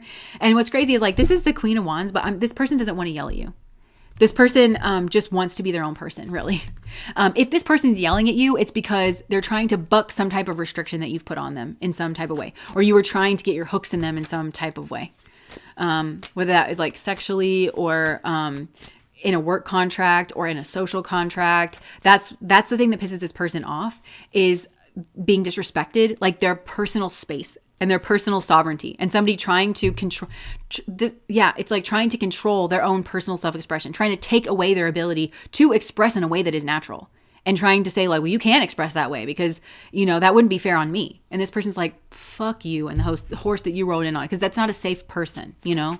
But it feels like this person's been around. There's definitely at least one covert narcissist that has been around this person in close quarters. At least one. And I actually think there's probably been more than one. Not necessarily all in the same place, but it's like, yeah, because I feel like that's weirdly a part of this person's shadow. Meaning like, I don't think this person goes after the things that they want. I think that they've been conditioned not to. Because they've been told it's morally wrong, it's this or that. And so they have these people kind of around them that sneak around and like sort of like do what it is that they want. But they also play these like weird mind games. They try to get this person to feel emotionally responsible for things. This person is digging themselves out of some type of like pit here. Tea Room Tarot, thank you so much for the super chat. So what would this person say? I imagine this person would say a lot of the stuff. I think they would probably just be like, get off me. Like, you know, this person would just be like, leave me alone. What's wrong with you that you can't leave me alone? What's wrong with you that you can't take a hint? Like, I feel like this person would kind of, and that's not the way that you see them, is like kind of popping off, because this is not like somebody who wants to yell at you. This is just somebody who wants their own space. And this is also, I think, a person who's been subject to reactive abuse, where it's like, and maybe for some it's because they're a woman or they're a girl. I'm not a girl, not yet a woman. So I feel like there was an increase in abuse around this person, psychological abuse, this kind of covert narc shit, as they were transforming from girlhood to womanhood, because they were growing, they were blossoming, they were having their own opinions, they were having their own thoughts, they were becoming like more independent. But I feel like now there's a mirror energy to that time for this person, because kind of, yeah, they're maybe a woman, but like psychologically, they're like, I'm sort of learning how to do that in my own way, on my own terms, in a way that I feel comfortable with. Yeah, this is a very capable person. Like they recognize that they're very capable. And I think that they're meant to recognize this is what has set these kinds of people off around them. So what would this person say? They would call out the manipulation around like friendship and like, oh, you've changed your stripes, I see. Like, don't come around here like changing your stripes because I'm not going to fall for it. And if you have changed, good for you, but I don't owe you anything. You are a person who traumatized me and I don't owe you anything. You do not get to just be in my life because I don't trust you. And even if you did change, I still wouldn't trust you. And I don't have to have that level like anxiety around me because I'm just now starting to bloom and blossom. So all of my mind and my attention is going straight to the roots, which is exactly what you were trying to prevent me from doing. Whether you could see that, whether that was in your shadow or whether that wasn't in your shadow, I don't care. And I don't have to care. You're not my problem. You're your problem, is what this person would say. I think this person would call out certain manipulation tactics. Like, don't be trying to get close to me, like as a friend, because you have some type of other agenda. And I don't need to know what your agenda is in order to know that I don't appreciate that. I don't appreciate you. I don't appreciate this like mentality. Again, and if this person's gonna be like, well, what are you talking about? And this person's like, and you're too like unconscious about who you are and the effect that you have on people to be around me. So move. But because they've been around, I don't know. I'm not saying that like whoever they're dealing with, because I feel like there's maybe like a few people that like are around, that boundaries is like a thing for this person right now. So there's like new people that maybe are actually really healthy. They're probably still going to be waiting there when this person has like gone through their awkward phase, but there's all different kinds of people and this person can't sort through them all at once, and, I was kind of working up to something there. It'll come back to me. But yeah, so they're just trying to sort through it all at once. And this person is having to give themselves permission to be in this state where it's like, I don't know and I don't owe you anything. And the people who are trying to say that I do owe you something, those are the most messed up of all. Because I feel like it's like there's weird emotional manipulation. There's weird like guilt kind of shit that's going on around here. Yeah, I think this person would just say, what exactly do you think that I owe you? My time, my energy, my focus, and like me explaining to you why I don't feel safe around you. Because do you understand that if I believe that you're a predator and I outline step for step the things I feel are unsafe about you, do you understand how that could be a problem? Do you see a bunny rabbit talk to a coyote and is like, here are all the things that I think are unsafe about you? Your big pointy teeth. They scare the shit out of me. Because then the coyote's like, good, the big pointy teeth. That really gets him every time. Do you understand how that's like you sabotaging yourself? So this person's like, whatever you're asking of me, this like conversation that you want to have, you're asking me to put you above me. Yes, yet again. And maybe you don't realize you're doing it. That's a bigger problem, not a smaller problem. You're not innocent because you can't see shit, So it's like, do you understand that? Like whatever, I'm really getting that. I'm hearing whatever conversation you want to have with me. Do you understand that it's insane of you to want to have that conversation with me? Because you're basically asking me to be a doormat for you, to put aside what is best for me and for my future, and to honor you and to raise your needs above my needs. You need to do shadow work. You need to get real with yourself. You need to start understanding the effects that you have on people. If I'm away from you, that really is all the information that you need. That really is all the information that you need. I found you to be unsafe. Maybe there's people around you that maybe like you a little bit more, or they're not as threatened. They're stronger in themselves or whatever. You didn't have some type of control over them when they were young and they were coming up in the world. Like those are the people that you need to ask, and they might not have the same perspective because they're not in the same position. I don't know, but it's like this is not up to me. Like this person's saying it's not up to me to explain it to you. And again with the unsafeness of like you putting that on me and saying that I owe that. Well, and trying to get me to be invested in your journey when I'm invested in mine. I'm invested in getting away from you. And if this is you, I just want to say you're not wrong, because even like in this person saying that, I kind of feel it like chipping, like falling away, of like, wait, do I have a right to say that? Yes, you do. Yes, you do. But it's like this weird shit coming off of like this person or these people that's like, but you owe me this. And I'm really a good person. Don't you see that I'm a good person? Because I'm trying to understand. And it's like, do I need to buy a ticket to this performance? Are you fleecing me down to buy a ticket to your I'm a good person performance? Because I don't want to be here. So if you were a good person, I wouldn't be here. We wouldn't have a tug of war over where I'm going to be at this moment. Because all the good people left me to my own devices. All the secure people left me to my own devices. If I want to come back around, I'm free to. And I might. Because there's nothing that they could have said that would be louder than letting me go. There's nothing that they could have said that would have been louder than like, you're on your own journey and you're figuring things out. If they were truly a safe person and they really feel like I got them wrong, there is nothing they could have said that would have been louder than that. And if anybody says, why did that person leave? Then even being respectful and saying they're on their own personal journey. We didn't really get along. It didn't seem like, this was a right fit for them. Speaking respectfully, honest, like honoring that. Like, it just feels like somebody here is not capable of that. And they don't see that they're not capable. And I think that, again, it might be like a war of an attachment issue where it's like, just be close to me. Just validate me. Just, and this person's like, I need to heal and validate myself, kind of a thing. I do think something's getting through, like when I just said that, because it felt like, oh, somebody here wasn't looking at themselves. Because this person with this Queen of Wands energy, that's like a bright light. And, it's kind of like moths to the flame sort of thing. So they kind of just like look at this person and they don't look at themselves and they don't kind of realize the way that they're coming across or really what they're asking of somebody. That's like the shift in attention. I feel like that's what this person sort of shows people. There needs to be a shift in your attention where you're so busy chasing after me, focusing on me, that you got to just let me go. Like sometimes like the most attractive thing that you can do is just to like stop, like, the amount of family I have cut off. Yeah. The rest I had a big talk with because I wasn't doing this anymore. The whole transition thing you said is true. Okay. So is there anything else that this person really doesn't want to have to say anything. And I'm telling you, if this person has had to say something to you, if you've forced this person into a position where you've left them no choice but to have contact or have a conversation with you, you've already lost. This person doesn't like you. They don't trust you. You are not safe. You failed the one test, which is that you don't care about them. You didn't ask yourself what this person needs. It's all about your needs. And even if your needs are love and closeness, it's like wanting love and closeness and actually having the skills to be secure in your attachment, to not drive people away, to not scare people, to not dominate over people in a way that you don't understand, like with emotions or with your needs, where you make your needs, your emotional needs, somebody else's problem. Those are two different things. It's not that you have to earn love, but it is that we have to participate in the dance of love safely. And I feel like there's somebody, I'm telling you, I'm going to say it again. If this person has said enough and they've drawn a boundary and they've moved away and you have somehow made it to where this person is having a conversation with you, I'm telling you, anything you say in that conversation is not louder than the fact that you have not honored boundaries, multiple boundaries. Because if you force this person back into a corner where they're talking to you, there's been multiple huge boundaries crossed. That's what the thing that this person is learning. Is how do people see me? And yeah, there's nothing you could say that'll be louder than that. You'll never convince this person that you're a safe person because there you sit in their living room having the conversation, having like blown past several boundaries. And you need to see that about yourself. That's the truth. You have to see that about yourself. You have to notice that you're in their living room and you have to go, what in the fuck? Of course this person doesn't want to be around me. I'm not safe. Only an unsafe person could be in their living room right now. Only an unsafe person would be spamming their phone 800 times in an hour. Like, what am I doing? That's what this is about. Okay, anything else? I think for some, this person would be like, I was on the fence about you. Really. I was on the fence about you.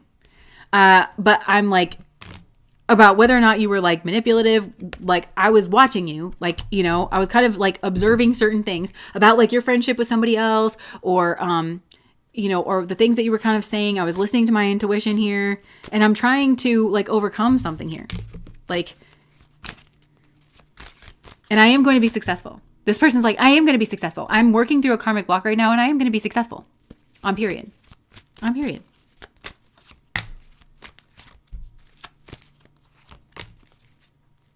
Yeah.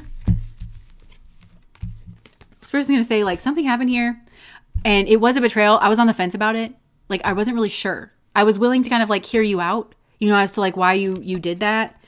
But now I'm looking at this poison fruit and I'm kind of thinking, no.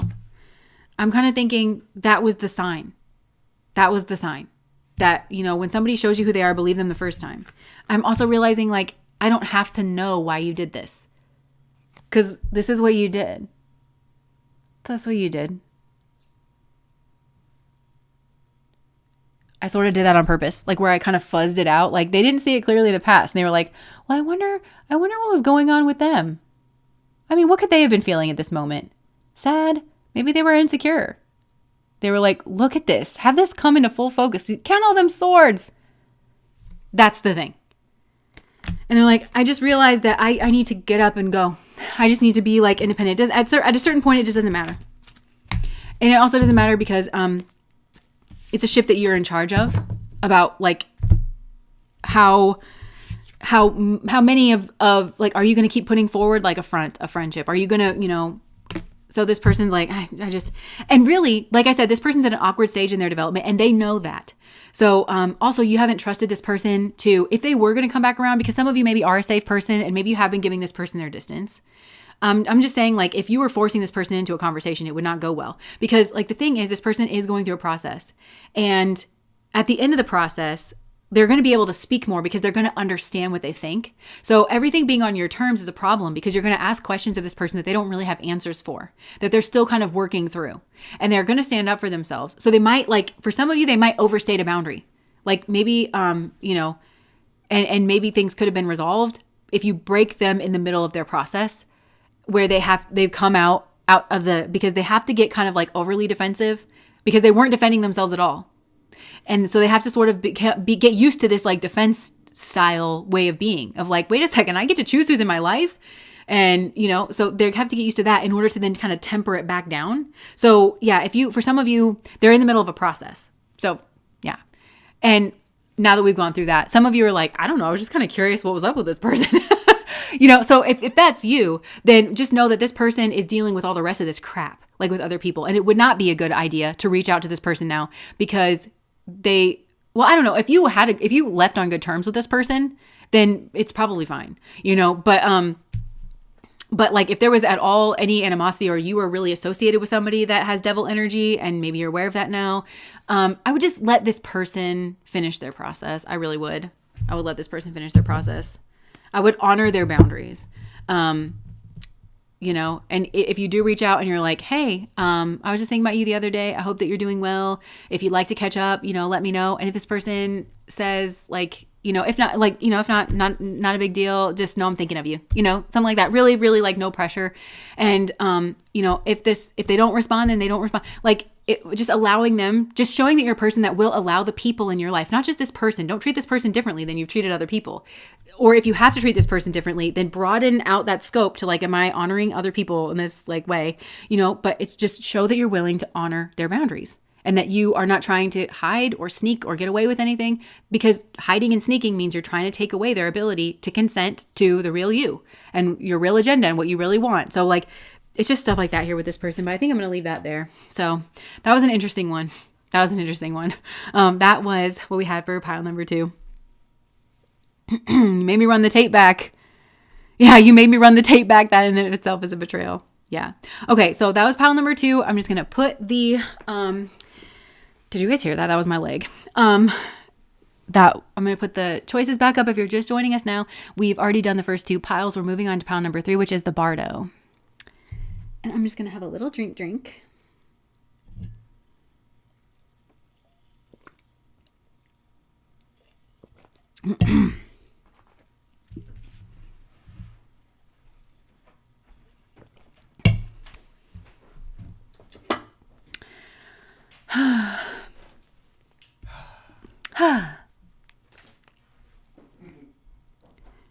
Big sigh.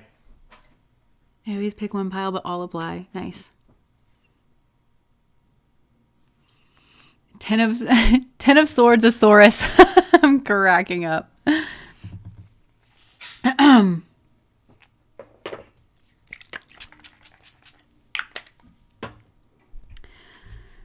All right. Compassion. Yes. Compassion.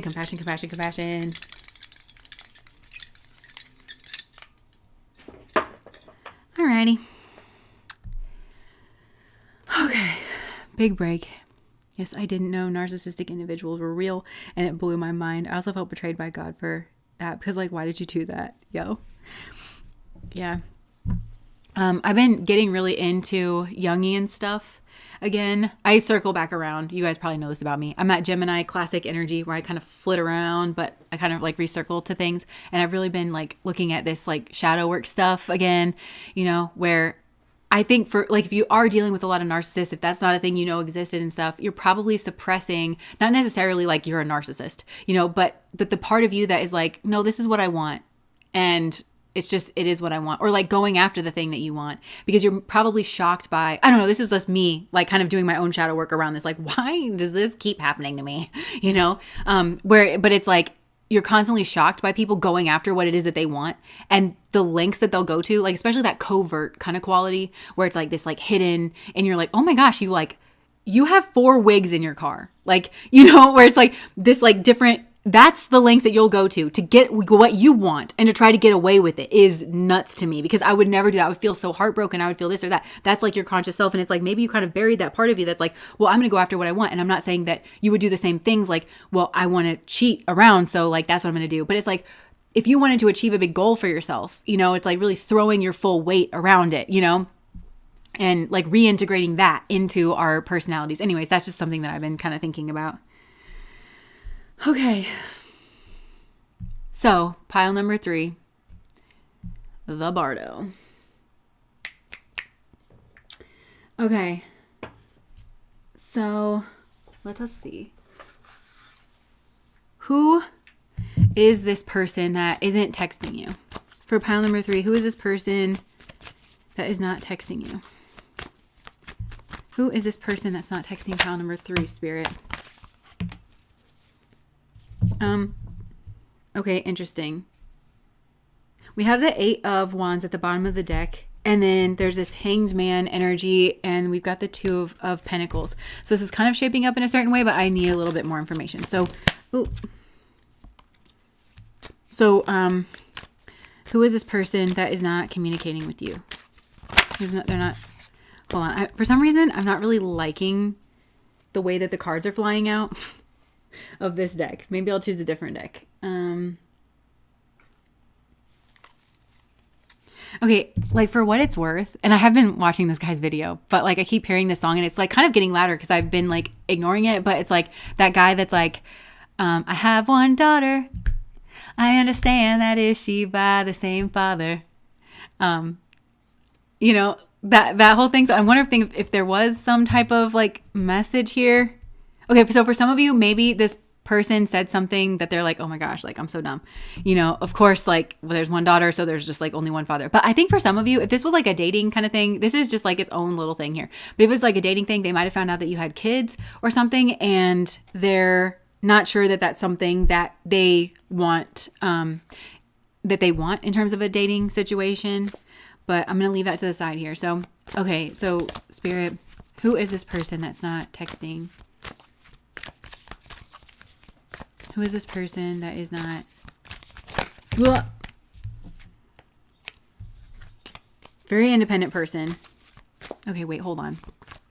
I actually think there's multiple situations that are trying to come through here. So, Spirit, if you can just give me a clear, cohesive kind of situation here for pile number 3. Who is this person that's not texting them back?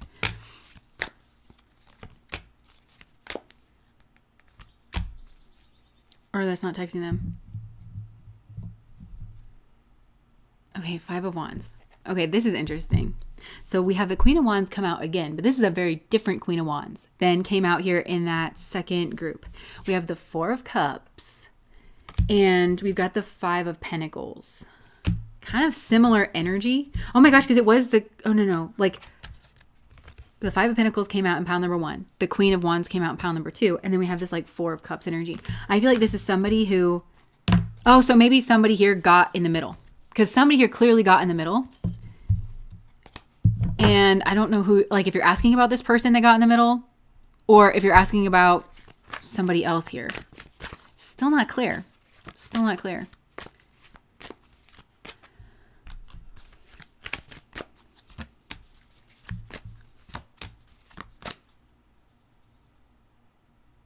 Okay, I actually think that's the answer. That's the message. So the reason this person isn't texting you or texting you back is because it's still not clear who you're talking to. Like even like over tarot, it's like, who are you talking to? Like somebody here is like, are you talking to me? Because like there was another person that got involved here. And so even if that person is not actively meddling in the situation, it's still fucking with like their head. So that's, I think maybe why somebody here is not communicating or texting you back, is because they are kind of going through a death process here where they're moving through. There's some type of an illusion here. Who is this that is not communicating with you?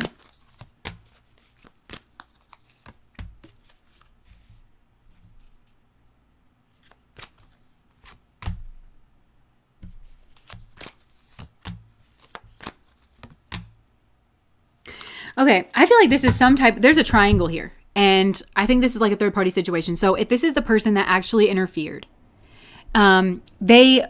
that interfered between you and somebody else, and this person sees you like actually looking at the person that you like, actually looking at the person that you really wanted to be with, but this person interfered.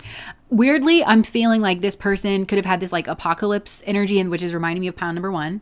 They could have had this big apocalypse energy because they thought that something was going to work. They thought that they were going to interfere, get your attention, and that you would put all of your like, this actually came out in one of the readings on Patreon tomorrow. I'm not going to rehash everything here, but it was like, they thought that you were going to transfer, I'm hearing transference. They thought that you were going to transfer all your love, attention, and emotions like onto them. When that didn't happen and you were still kind of like looking at this other person, I think they got like hurt. They got like butthurt and they're moving away. They're telling themselves and probably other people that they're moving away because they're standing in their power. You didn't love them. You didn't respect them. Really, this was different. Oh no, this isn't on the Patreon reading. This is a reading that's going to come out on the channel eventually. Really, they could see that you were interested in somebody else like the entire time, but they were trying to get involved. And when that plan didn't come to fruition, they got narcissistically injured by that.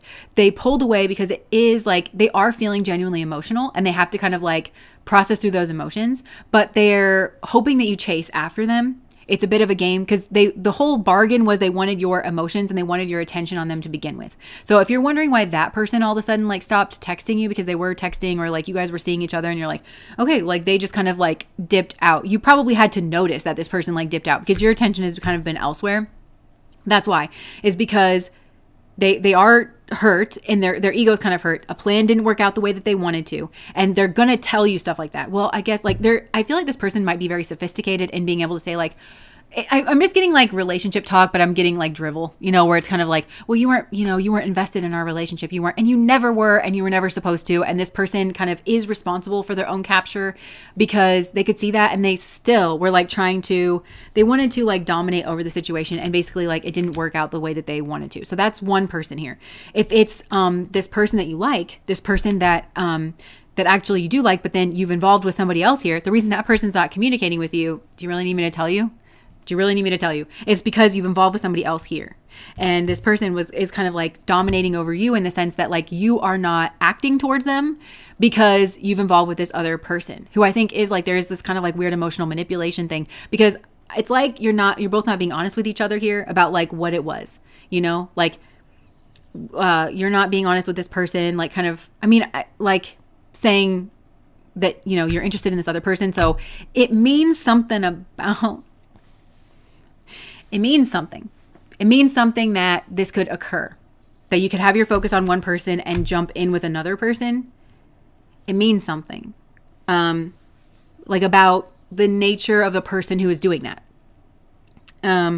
It means like they don't care about like this person that they sort of jumped in with, used it as a distraction, used as like a pawn, right? So, but this person that you like isn't texting you back because you're under the thumb of this like pattern that you have that involved you with somebody else. There's somebody else that's around you that has dominated over you. And what I mean by dominated over you is maybe in some cases, this is like, this person has full control over you now because now like a baby's on the way or something, like you can never get away from this person kind of a thing. And this person is like, I don't really want to deal with that. But it also could be this person having self-respect. Like, I don't want to be the favorite. I'm going to be the only, and somebody who is messy like this, I feel like this person might need to reclaim mess in their own life. Like I will be the one, if there's mess around here, I will be the one that is making this mess. Thank you. But they're just like, no. But also they're confused because you're not reaching out to them, or the way in which you're communicating with them is muzzled or restricted because of this other person's involvement. Even if it's because you're trying to hide that or you're trying to save face about that. That's the reason why this person's not texting you back. If it's this guy that you're asking about that has like both of these situations going, why is he not communicating? If you are the person that like involved and this plan backfired on you, he's not texting because he's focused on somebody else here. He's kind of trying to formulate a plan to like get towards this person, like the favorite person over here. And I think this is probably like a big explosion in your world because I think you've recreated something from childhood where you never felt good enough. Maybe you always felt compared unfavorably to another sibling. And so you were like, you've gotten very aggressive about how it is that you go about trying to take attention that you feel is owed to you.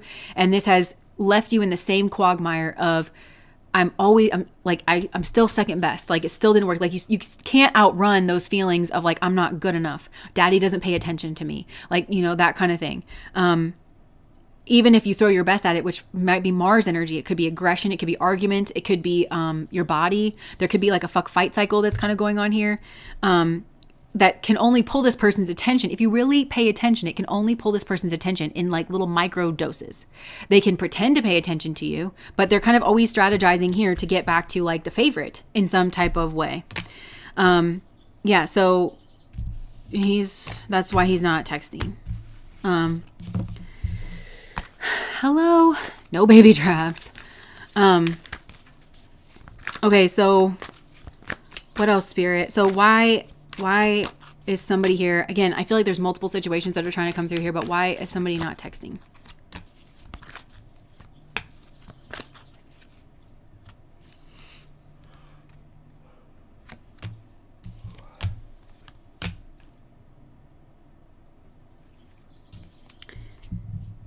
I think, okay, so if you did text this person and you said you're sorry, I kind of feel like, why are you texting this person that you're sorry? I feel like what went on here is like, you should not be texting that. Like, you should be like the whole gambit, like flowers, a card, seeing your face. Like, even if this person's going to reject you, like, I just have to try. Like, texting is disrespectful, I feel like, compared to what happened here.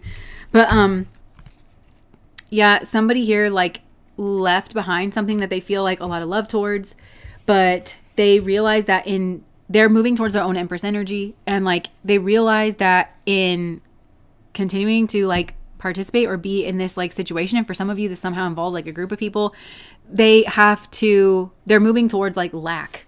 They don't want to be the Empress to the Emperor. Look, this came out in pile number 1, did it not?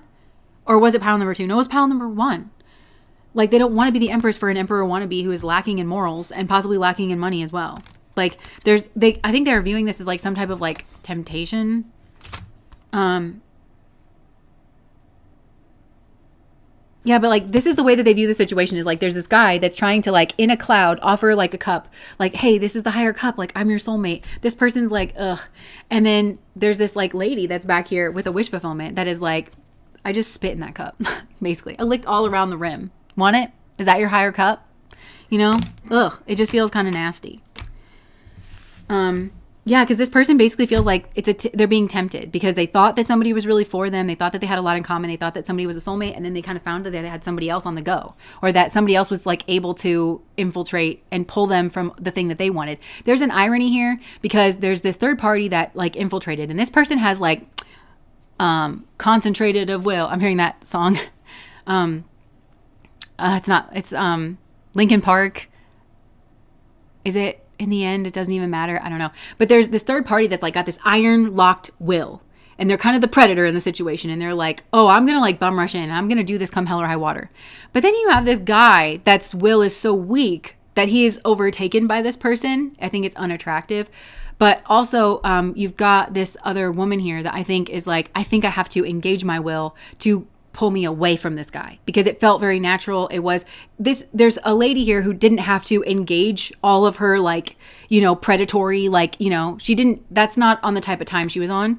But so I think she's having to engage her Mars in a healthier way, where she's like, no, I got to pull myself away from this. I think this situation is 100% about Mars, to be honest, for everybody that's involved. And I think you got a predatory energy here who does have a strongest Mars, but doesn't have the strongest moon, Venus, sun, doesn't have like the strongest, more positive energies, more holistic energies, more like, wait, what the fuck am I doing kind of energies.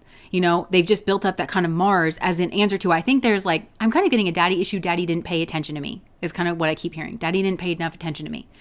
And so this guy has become daddy, and they are trying to get daddy's attention. They notice daddy has a favorite. I think they felt that in their childhood. And so they're trying to use their body, which is some type of way here. That's, what that is. Energetically kind of hearkening to. I'm not saying that happened or that it didn't. I'm just saying this is why we do our shadow work, to understand when we're participating in that kind of a thing here, because they were like, wait, I have this new tool that I couldn't use like before, and this guy is like not, his Mars isn't very strong, but his Mars is being exploited. He might be very fused with his Mars, kind of thinking like I'm just a dick, you know, and I follow my dick, and I just kind of, so they're kind of thinking maybe, oh, I am Mars. It also, like, I think via this third party and then being passive to this third party, just kind of like, well, this just happened to me, you know. She threw herself onto me, okay? You know, it's like they're very passive in their life, and they think that makes them like Mars. They think that makes them like competitive or like very attractive or something. And then you've got this other lady over here that's like, I have to use my Mars to get away from a situation that was kind of shaping up naturally, where neither one of us had to be predatory to get the other person's attention. You see? So they all have kind of different reasons for like not texting back. But okay, I guess should we move into like, what would they say if... me. I'm sorry, this is just so funny to me. Because somebody here is like, why aren't you taking my cup? Like, that's what I'm getting. Why aren't you taking my cup? Because I was in this third party situation. I genuinely think that there's a man here that feels like, having been involved in this third party situation, it's supposed to make him more attractive. Like, why don't you see that I'm attractive? Like, she wants me. She threw herself at me because I'm so attractive. Why are you leaving? I'm so attractive. You know, that's kind of what they would say if they texted you. It would be really emotional and genuinely confused, because it was a strategy. Their strategy though was to be like kind of passive in the sense, in the face of this like third party like coming in. I might need a different, yeah, let's see. They were like, I wanted this to be the Hierophant. I wanted this to move towards commitment. I was offering you commitment. I'm so attractive.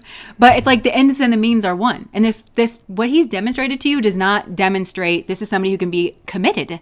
Like, because anytime that he cheats, he's going to be like, I don't know, they threw themselves at me because I'm so attractive. Aren't you more attracted to me now than you were before? I'm so confused why that's not the case. I'm genuinely confused. And you're like, I'm seeing you pull this man's head out of his rectum, and I'm hearing that pop, that like really satisfying, there you go. That's why you didn't see it. There, go on your way. Like, you know, like really, he doesn't understand. He doesn't get it. He also doesn't get that his Mars is not the strongest Mars in this entire situation. It's this other person's. He'd been out Marsed by this other person over here. What would he say? And he doesn't understand that that's not attractive.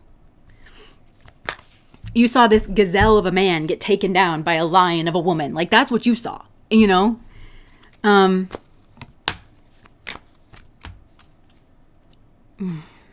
my gosh.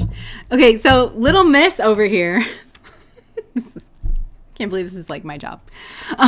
So little miss over here loves the shit stirrer kind of energy, because she just wants her biggest fear over here.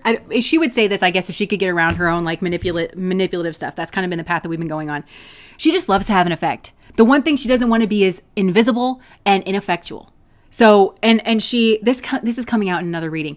So she wants to feel like it's her attractiveness when like that's why that man couldn't resist. Meanwhile, it could have been a toaster. Like, you know, it really could have been a toaster, because he would be like, look, like this other person wants me, you know? Yeah, like, oh my God. But they're just so happy that it kind of ruined something that was like transforming, because the Six of Cups, I really love this card. It's a soulmate card. It's a friendship card. These are two people who get along really well. But again, with that Sun and Scorpio energy, this was a friendship that I think was kind of like shifting or changing. And I think somebody here was wanting to send a message, and she just loves that she felt like she sent a message. She ruined it. She likes that she ruined it, because it's like she saw two people kind of choosing each other, getting along really well. This is somehow a trigger, because it like triggers her from her childhood or something like that. Why is this such a trigger? See, like somehow, what about this is the trigger, though? The Empress. The Empress. I mean, love is, but it's definitely the woman here. There's something about the woman that is this Empress energy. It's favorite energy. That's the thing that triggers her. And the thing is, like, I think she probably views this Empress as like lording it over people, you know, like, oh, like she's just kind of thinking like, oh, she thinks she's such hot shit. This is her wounding talking from like her childhood, because I'm really getting that there's a daddy wound here. I don't know where mom was. Like maybe somebody's mom ran off, or like, I don't know. But like in particular, it's like daddy never loved me. I was never daddy's favorite. But I just heard that, like, I am daddy's favorite. Like, I do everything. Oh my gosh, this is petulant. And I'm seeing the hands on the heads. I do everything to make myself daddy's favorite. I do everything that he says to do. And I'm always overlooked, and I'm never good enough. And I'm always compared to like that lady over here. It could be a sibling, but it also could be like their mom. Like, I never get my dad's attention over like my mom, or maybe their dad is single, like is a single dad that's raising them and is like dating other women. And so like, as he's trying to, and he's probably thinking like, here, I'm trying to get you a stepmom. Like, you know, let's get some stability in our lives. You're a girl. I don't really know about that. Maybe you're about to have a period soon. Wouldn't it be nice to get somebody in here? Like, you know, something like that. Like, and so it's like trying to date around, and like, she's like, this child is like, why am I not good enough for you? Like, you know, I'm trying to like, whatever, like, you know, I do think there is a weird schmegdual thing here, because I think she was like, well, the only thing that they have over me is like the schmegdual component. That must be it. Like, as this child is kind of growing up, they're sort of realizing that must be it. And so I think that it's kind of fused. They use schmegs as a weapon. This person sort of is like, haha, I got the big guns now. Guess who just invented nukes over here in Lisa land? You know, like, that's kind of what it is. And she just enjoys that feeling of like dropping the nuke, because she feels like the nuke was constantly dropped on her. This is a person who feels like, I felt victimized. And really, I think that this could have been explained.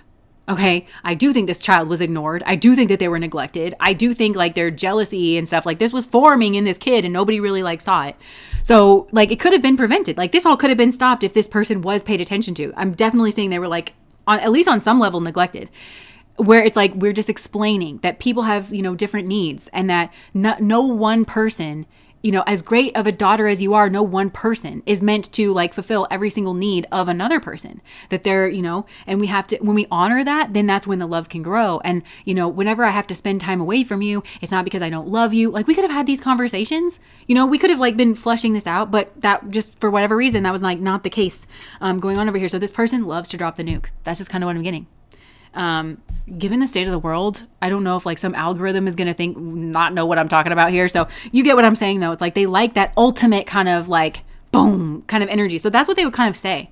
They feed off of it because it makes them feel powerful. And the one thing that they love to feel powerful. They love to feel like they had an effect. They love to feel like their energy cannot be ignored. They love to see something beautiful shape up between two people and leave their mark on it forever. And that's the thing here. They love to turn that energy because they want to be an effectual force. It is all about Mars. So let's look at this masculine energy then. What would this masculine say if he could? Maybe to this person. What would they say? I don't think he can see this person for shit, because that's he's daddy in the situation. So he'll use it. Oh yeah, la la la la. Like, even the schmegs between them, it's like, yeah, blah blah blah. Like, you know, but it's that kind of thing. But what would he say over here?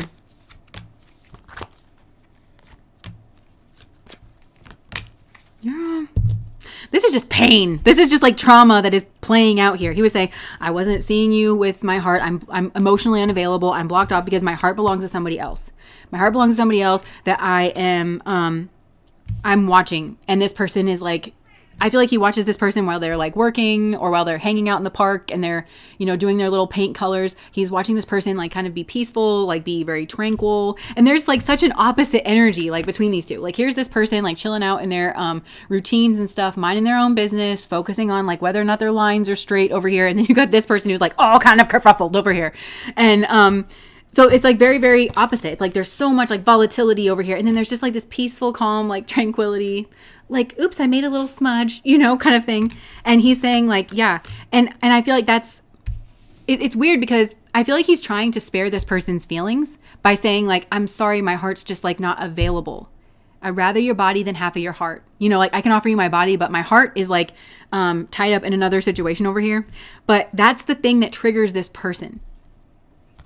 Yeah. And so they feel like this person knows that this masculine has no idea, not a damn clue what he is dealing with in regard to them. They intend on being the snake in the grass because they feel like he deserves it, because he should never have ignored them or neglected them. But what's weird is I feel like this person picked this guy because his attention was on someone else. This is the trauma that's just like weirdly playing out here. They intentionally, I don't know if it was intentional. It might be with this person. Honestly, it might be. But if it's subconscious, it's like right under the levels of consciousness here. They went after this man. They targeted this man because he was like sunshine and rainbows, flowers, like naturally in love and pulled towards somebody else. This person gets pissed seeing men naturally gravitate towards women because they don't understand that. It's Venus energy that they don't understand. Mars, they understand just fine. But it's this Venus energy that they don't understand. Of like, how does he just naturally be like attracted to you? You know, they never did learn that. I wonder where was mom? Where was mom? Because in this person's psyche, I'm seeing dad. I'm seeing maybe people that dad are dating. I'm seeing a possible sibling here. Where is mom? Because mom, I feel like, is meant to be the Venus, you know. So I don't know. Maybe mom passed. Maybe mom was. Where is mom? Mom is Mars. Mom is like this. So I don't know where mom is, but mom is not Venus. I think mom is Mars in some way. Mom is a navigator. Mom is an operator. Mom is the man. Actually, I think mom wears the pants, perhaps. So that's another factor here is like they feel that men can be dominated. Mom demonstrated that men can be dominated and like overtaken. I think this child wanted dad's love, affection, and attention. Didn't know how to get it. Didn't have that modeled for them. Except if it was modeled, I think it was modeled by a sibling or somebody. It could be like a cousin or something, but it was like somebody here like on the same level as them. And they just felt jealous and they didn't understand that. And it wasn't really a person that, it was a person that they more fell in competition with rather than they felt that they were supposed to learn from, kind of a thing. So mom had kind of, through her behaviors and the way she is, planted that seed that men could be toppled. And then as this child grew and she kind of understood the birds and the bees, she understood this is how you dominate a man. This is how you topple a man, and loves to feel that kind of power because spent so much time as a kid feeling rejected and targets men. Because that's the thing is like, this is what comes out in that reading as it comes out on the channel. It's probably going to be like word for word, this exact reading, but it's like, you know, they need to take some responsibility over here because this person's like, oh, you hurt me, blah, blah, blah. And it's like, you need to take some level of responsibility for the fact that you chose that man because you could see that he liked somebody else. You didn't choose somebody that was single and he rejected you. You chose somebody who already had their sights on somebody else. And it's really hard for me to believe that like this person can't see that because that's the thing that they feed off of here. But like, and they're pissed. They choose to be pissed off about that. And that's what like they get on their horse and they ride into battle and they're like, take him down, overtake him. Meanwhile, this man had no idea what hit him. They like that feeling of like, this guy has no idea what hit him. And I'm not saying that this guy is like not responsible for himself, but I do think there's like a shared ideology here that a man is helpless in the face of his own schmegduality. Or there's some type of reality here. Again, he might just jump in and out. Like his Mars isn't actually very strong. He may sleep with a bunch of people. He's not in control of his own Mars. And that's what this person is meant to mirror back, is that a man, an emperor, like that emperor energy, because emperor is Mars energy, but it's either the infant or it is the emperor. It's one or the other. And so it's like this is the thing you need to be in charge of. And that's kind of what's attractive. And that's what also builds commitment because he's just kind of like moving towards this person that he likes. I think he's trying to make himself seem attractive or like worthwhile or something. Maybe he's got his own wounds around this. I don't know. But it's like, that's the thing. It's like, this is very much like predator prey. There's a real predator prey kind of thing going on here between them. What do you say? He would say something here about like, oh, we hurt this other person. And this person's like, I know, tell me about it a little bit more. That was kind of the point. Did you see her cry? That's this person on the inside. Was she, oh, that's so sad. I mean, but they would put on like Mars. Mars can be a mimic. Mars is like, this person only knows how to mimic Venus. So I think they'll probably be like, that's so sad. But you know, like we just really had no control over it. And what they mean is we have no control over the Schmegs drive. You believe that, right? You live that, right? You enact that, right? Because the moment this man is like, oh wait, the sex drive isn't something that's supposed to drive me. It's not called a sex drive because it drives you. Like you're supposed to drive it kind of thing. They're just huffing the fumes of this. Oh my God.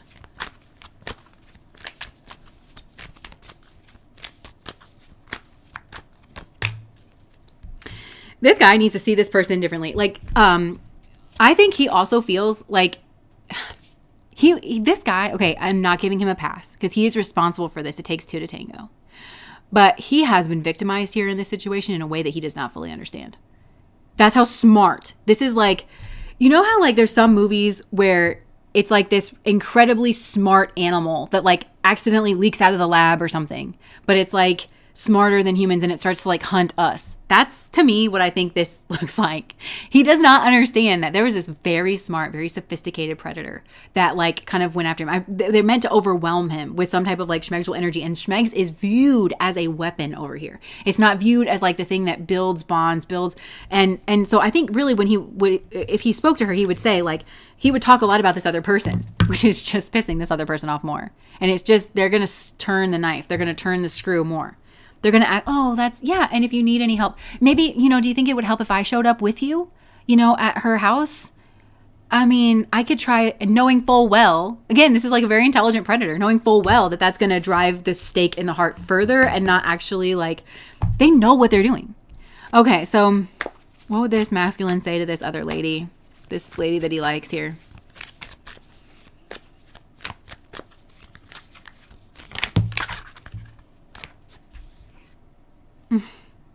Six of Cups, Queen of Pentacles, Nine of Swords is beneath that. So yeah, I mean, he would say that I want to change, like I want to take this to the next level, basically. Whatever level they were at. It's like, we've always had such a great connection. Like, I can change. I want to be committed now. It was an accident. Like, they would talk about this person's beauty. Like, you are just, like, you break some type of mold for me.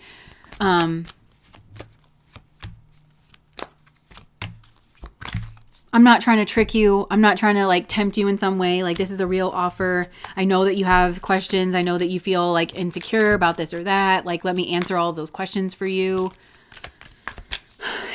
They might even be saying something like, we can bring another person in here that can step in as a protector since I'm useless. We could maybe hire out that protection. Maybe your dad could be around, or somebody that you really trust, or we could get a therapist in here that would make you feel safe because I'm useless. Okay, so I think you get the point. So what would she say back to this masculine? What would that other lady say back to this masculine? Oh my gosh.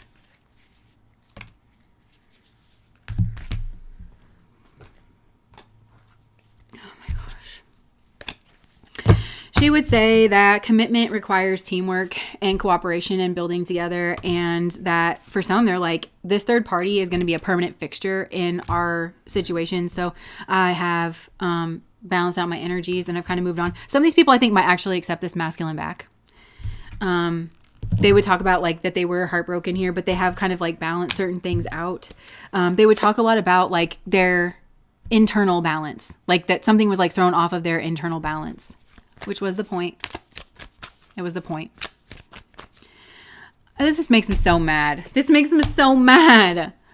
Because I just want to be like that protector out there. Where it's like, this guy did not even understand that, like, yes, he was targeted sexually, like his attention and everything. But this other lady wanted to, she was targeting her internal balance. This divine feminine over here, she wanted to target her internal balance. That's the point of it.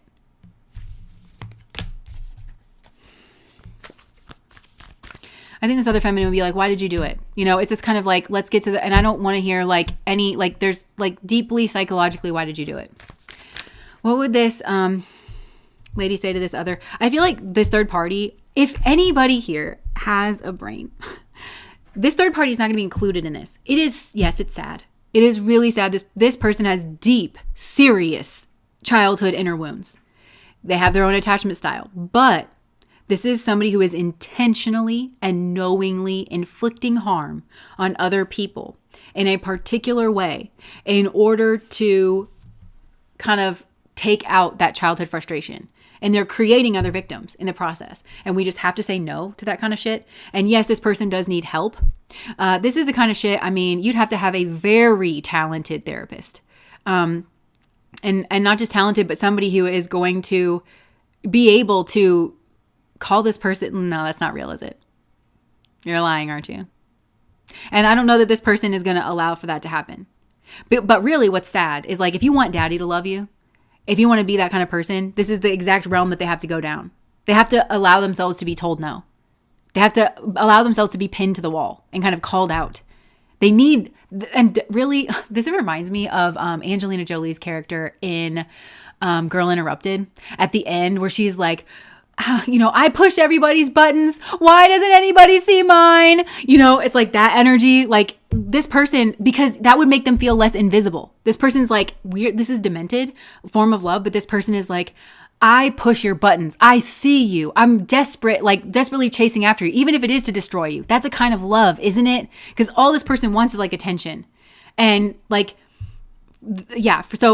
I just feel like that somehow that's coming out in like the therapist portion, where it's like this therapist, I don't think would like actually push their buttons or anything, but they would just like kind of call them out. Like, no, this is bullshit. Like, you're full of shit. Like, I'm not going to go through your rigmarole. Cause this person's just used to kind of running people around.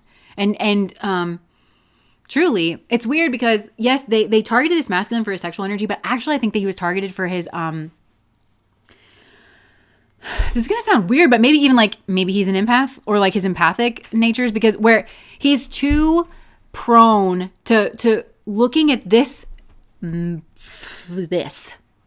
being like, oh, this is really sad. That's really sad. And it is, but it's also like, don't let the door hit you. Like, like it really does need to be that.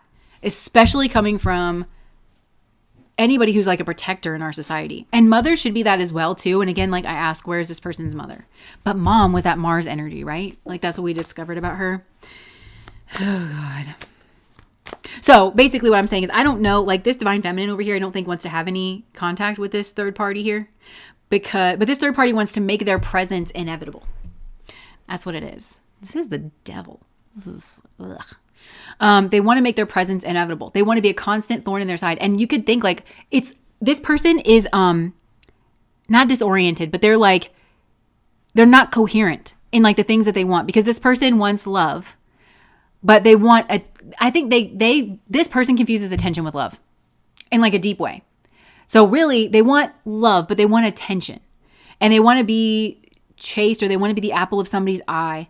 But they'll take being your ire. They want to make themselves inevitable. So this like thorn in their side energy, because even like, I think they've even realized, or they know on some level, that when they do this, like couples, I think can repair themselves, and they'll just kind of both agree that this is like a very negative person that sort of preyed upon. Because I even think like weirdly for this masculine, I think again, he's too prone to listening to her. Drip poison in his ear. He believes her too much. He takes her at face value too much, because she's just manipulating. She doesn't mean anything that she says over here. She just doesn't. It's a game to her. And he will play the game because he's just like maybe such a nice person. He really doesn't know what he's dealing with. So I think like this person's kind of realized that people will kind of heal themselves. So they want to like have a kid, or they want to make their presence inevitable. You can't say no to me. So this is a person that confuses abuse with love. They abuse people and they call it love. And they want and they're disjointed in what they actually want, because they say that they want love, but what they actually want is attention. And they don't care if it's positive or negative attention, because they just don't want to be invisible. They just do not want to be ignored. They just don't want to feel powerless and ineffectual. So they don't care if they're the villain, because they are the villain. I think they would prefer if they were viewed as not the villain, mostly because then they could twist this in the heart of the divine feminine over here.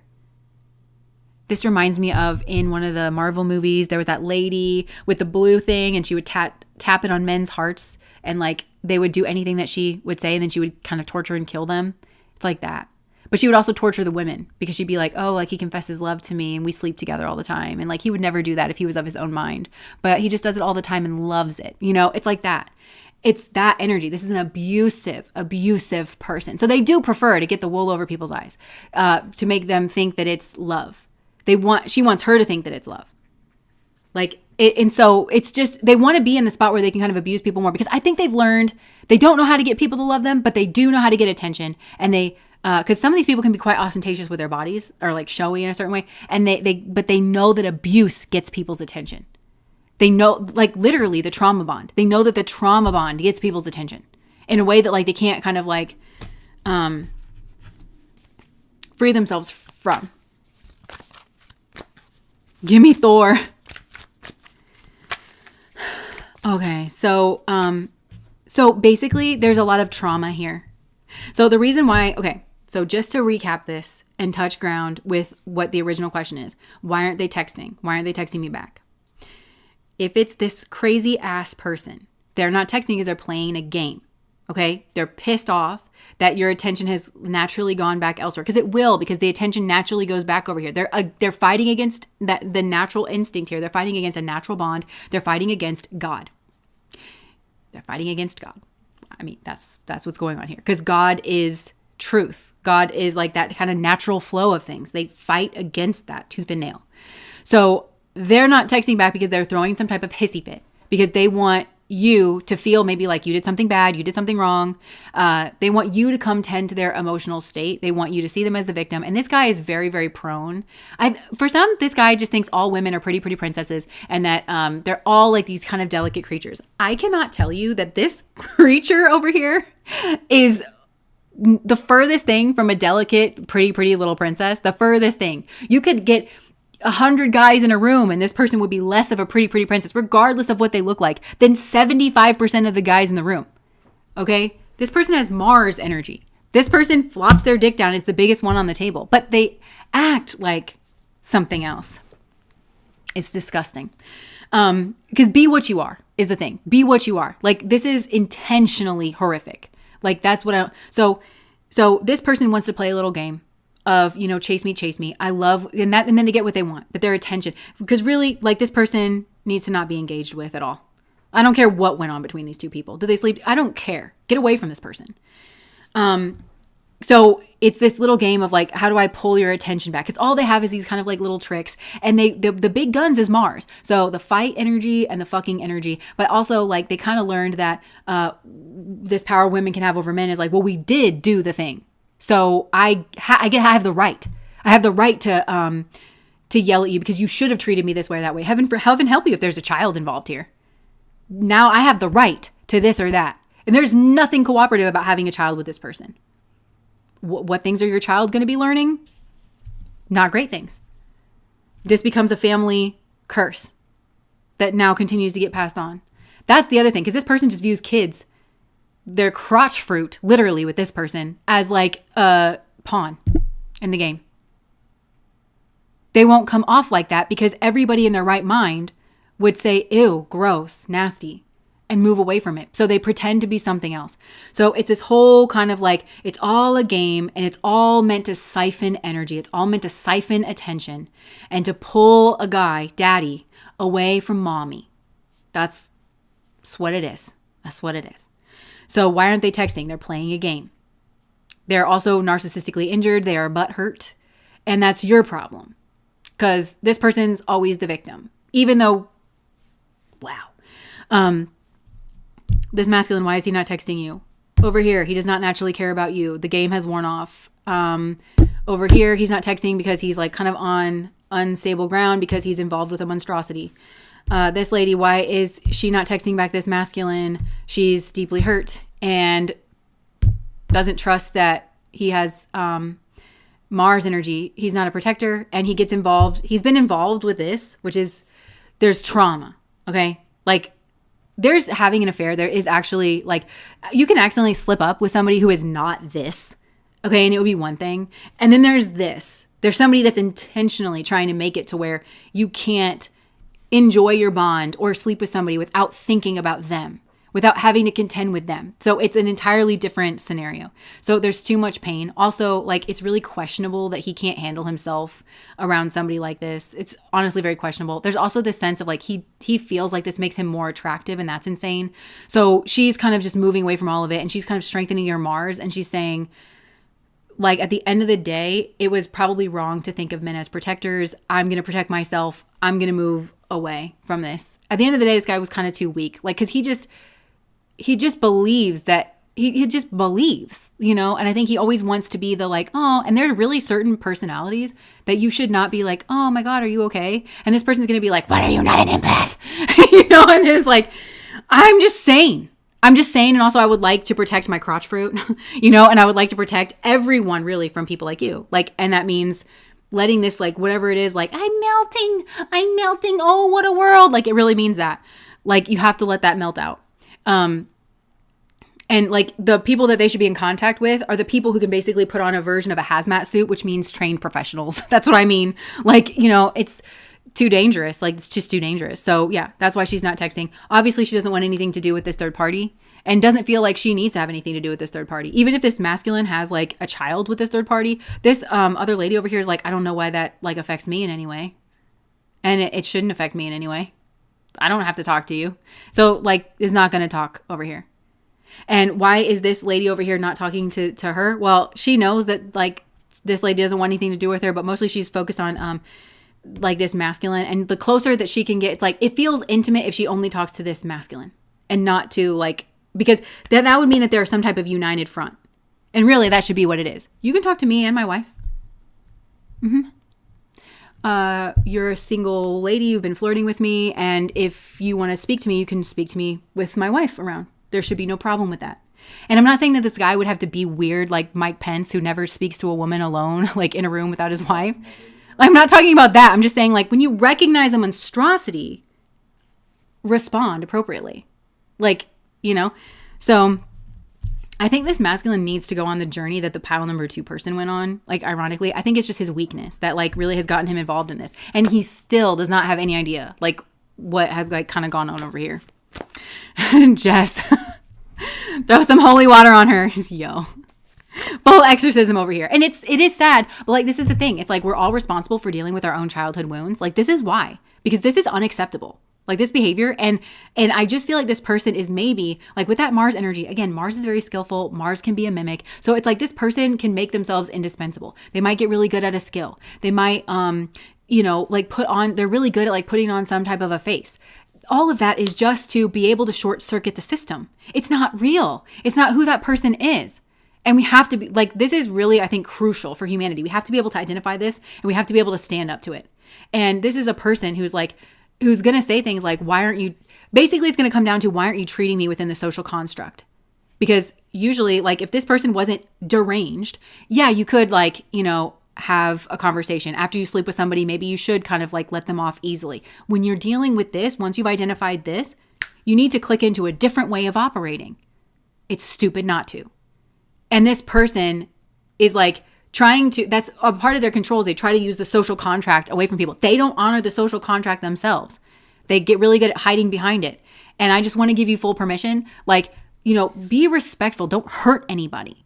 But like when you recognize that somebody is doing that and that they are not abiding by the social contract, but they're holding you to the social contract. I think that's what was happening in with the pile number 2 person. There was all this contract energy. Then it's void. They voided the contract. But this is probably a person who's, again, very good at reactive abuse. This is like the king or queen of gaslighting. Huh? Little old me? What are you talking about? I didn't do anything. I was just sitting over here being attractive. That's what it is.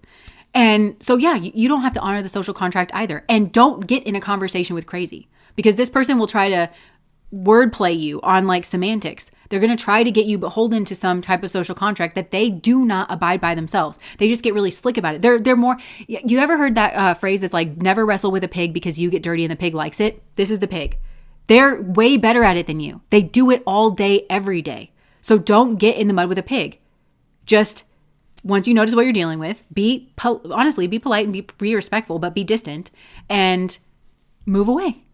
You don't owe them a conversation. You really don't. And that's like kind of the pile number 2 person. Okay. I told him all that. Jezebel Spirit should be her OF name, yo.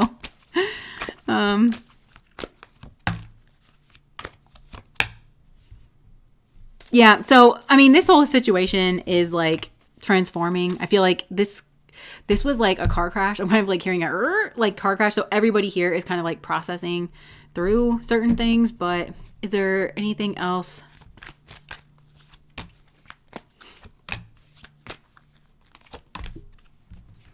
I mean, it just keeps saying like this was the entire point. And this was not an accident. This was very planned. I just don't think that he knows that. I genuinely don't think that he knows that. So, okay. I guess we'll leave that there. Okay. Oof. Legit, they're mentally insane. That, I know that's true. Yes. they voided the contract. All the penalties shall be collected and distributed to the violated parties. I'm so attractive. I'm glad that you guys find me amusing, because I really cannot stand this energy. I really cannot. And it's like around. It's like in places in our society. You're going to have to find it somewhere. It's like, I don't know. I just don't like it. But again, it is that Mars energy. I think what we can take away from this person is that they're determined. They're determined to drag us all down to hell. But like, you know, they're determined. And like, there's no reason that we can't be determined. And, you know, not to always bring things back, but it's like, we're seeing this play out in our world. It's like, there's certain groups of people that's like, well, maybe we should be like considerate. We should consider their feelings. And it's like, maybe we could be determined for once. Determined to actually deliver on things that really improve people's lives. Just leaving it there. Just leaving it there. Okay. Glad we're all processing this out of the womb space of ourselves and the collective. Yes. Hopefully it's having like an impact.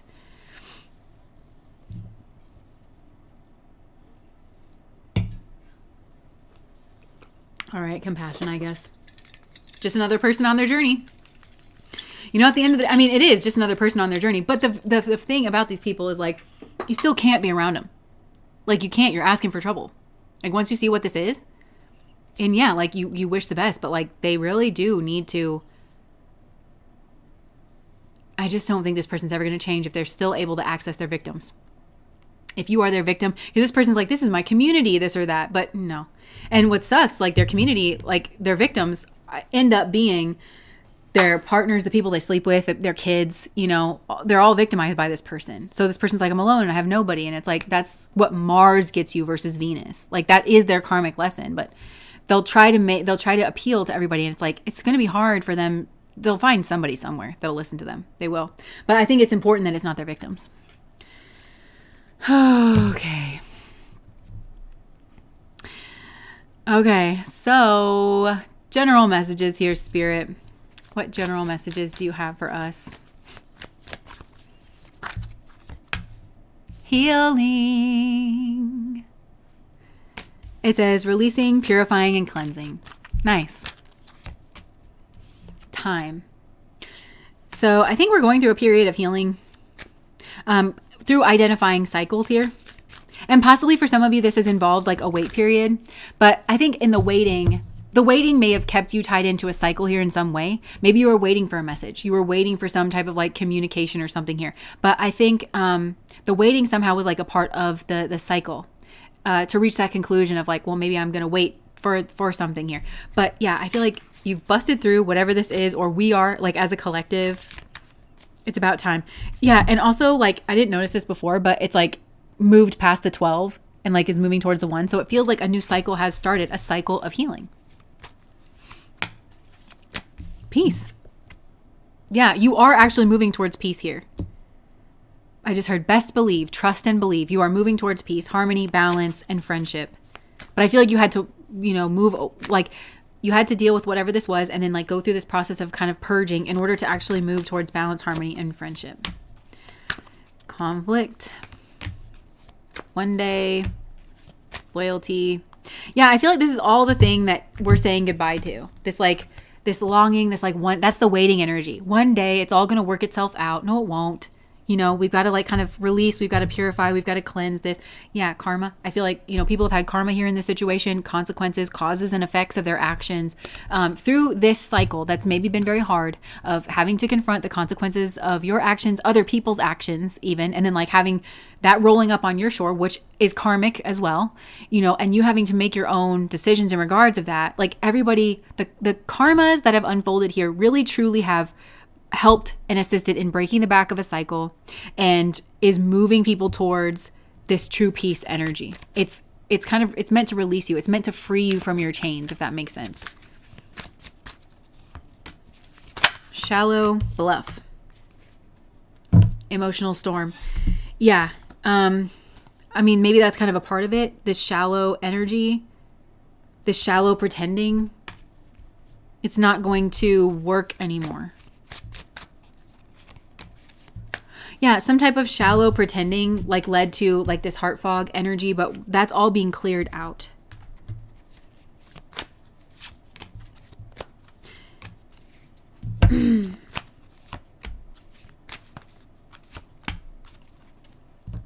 Yeah.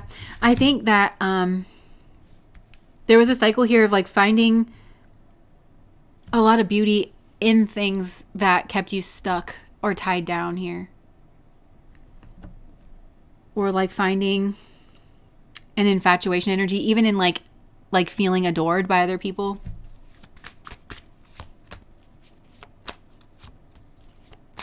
Yeah, there's just a lot of clarity that's coming in.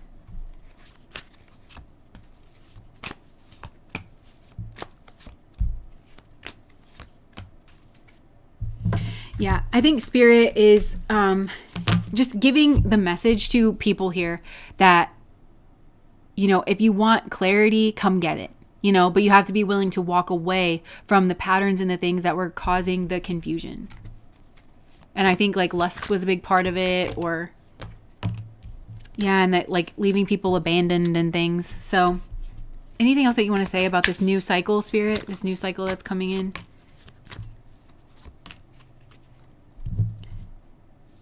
Okay, so it might come in with a bang, like some type of shock energy.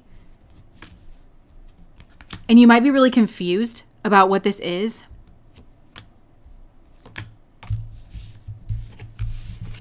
I want to get a different deck. Hold on.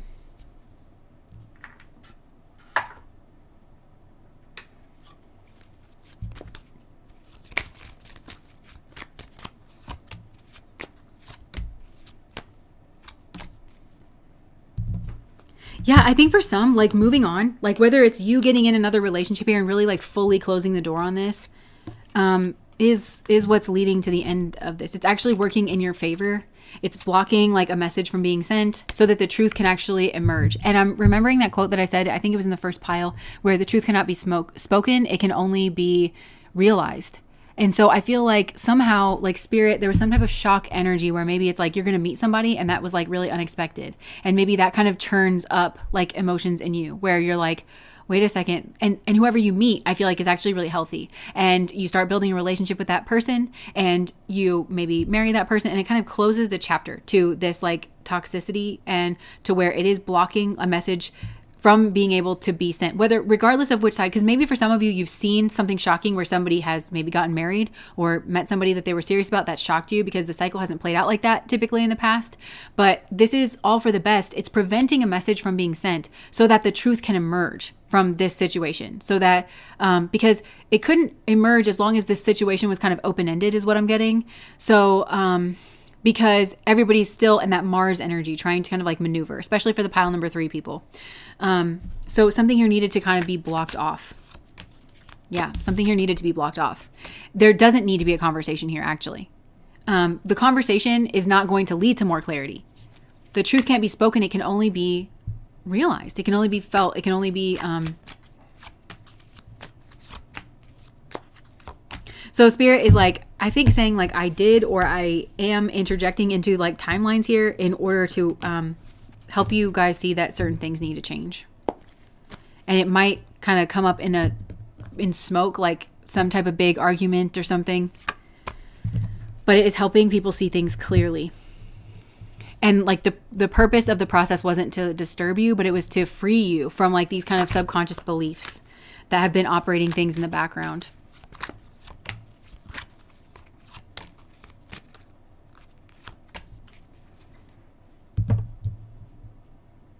Yeah, and like the timing of somebody walking away here is critical as well.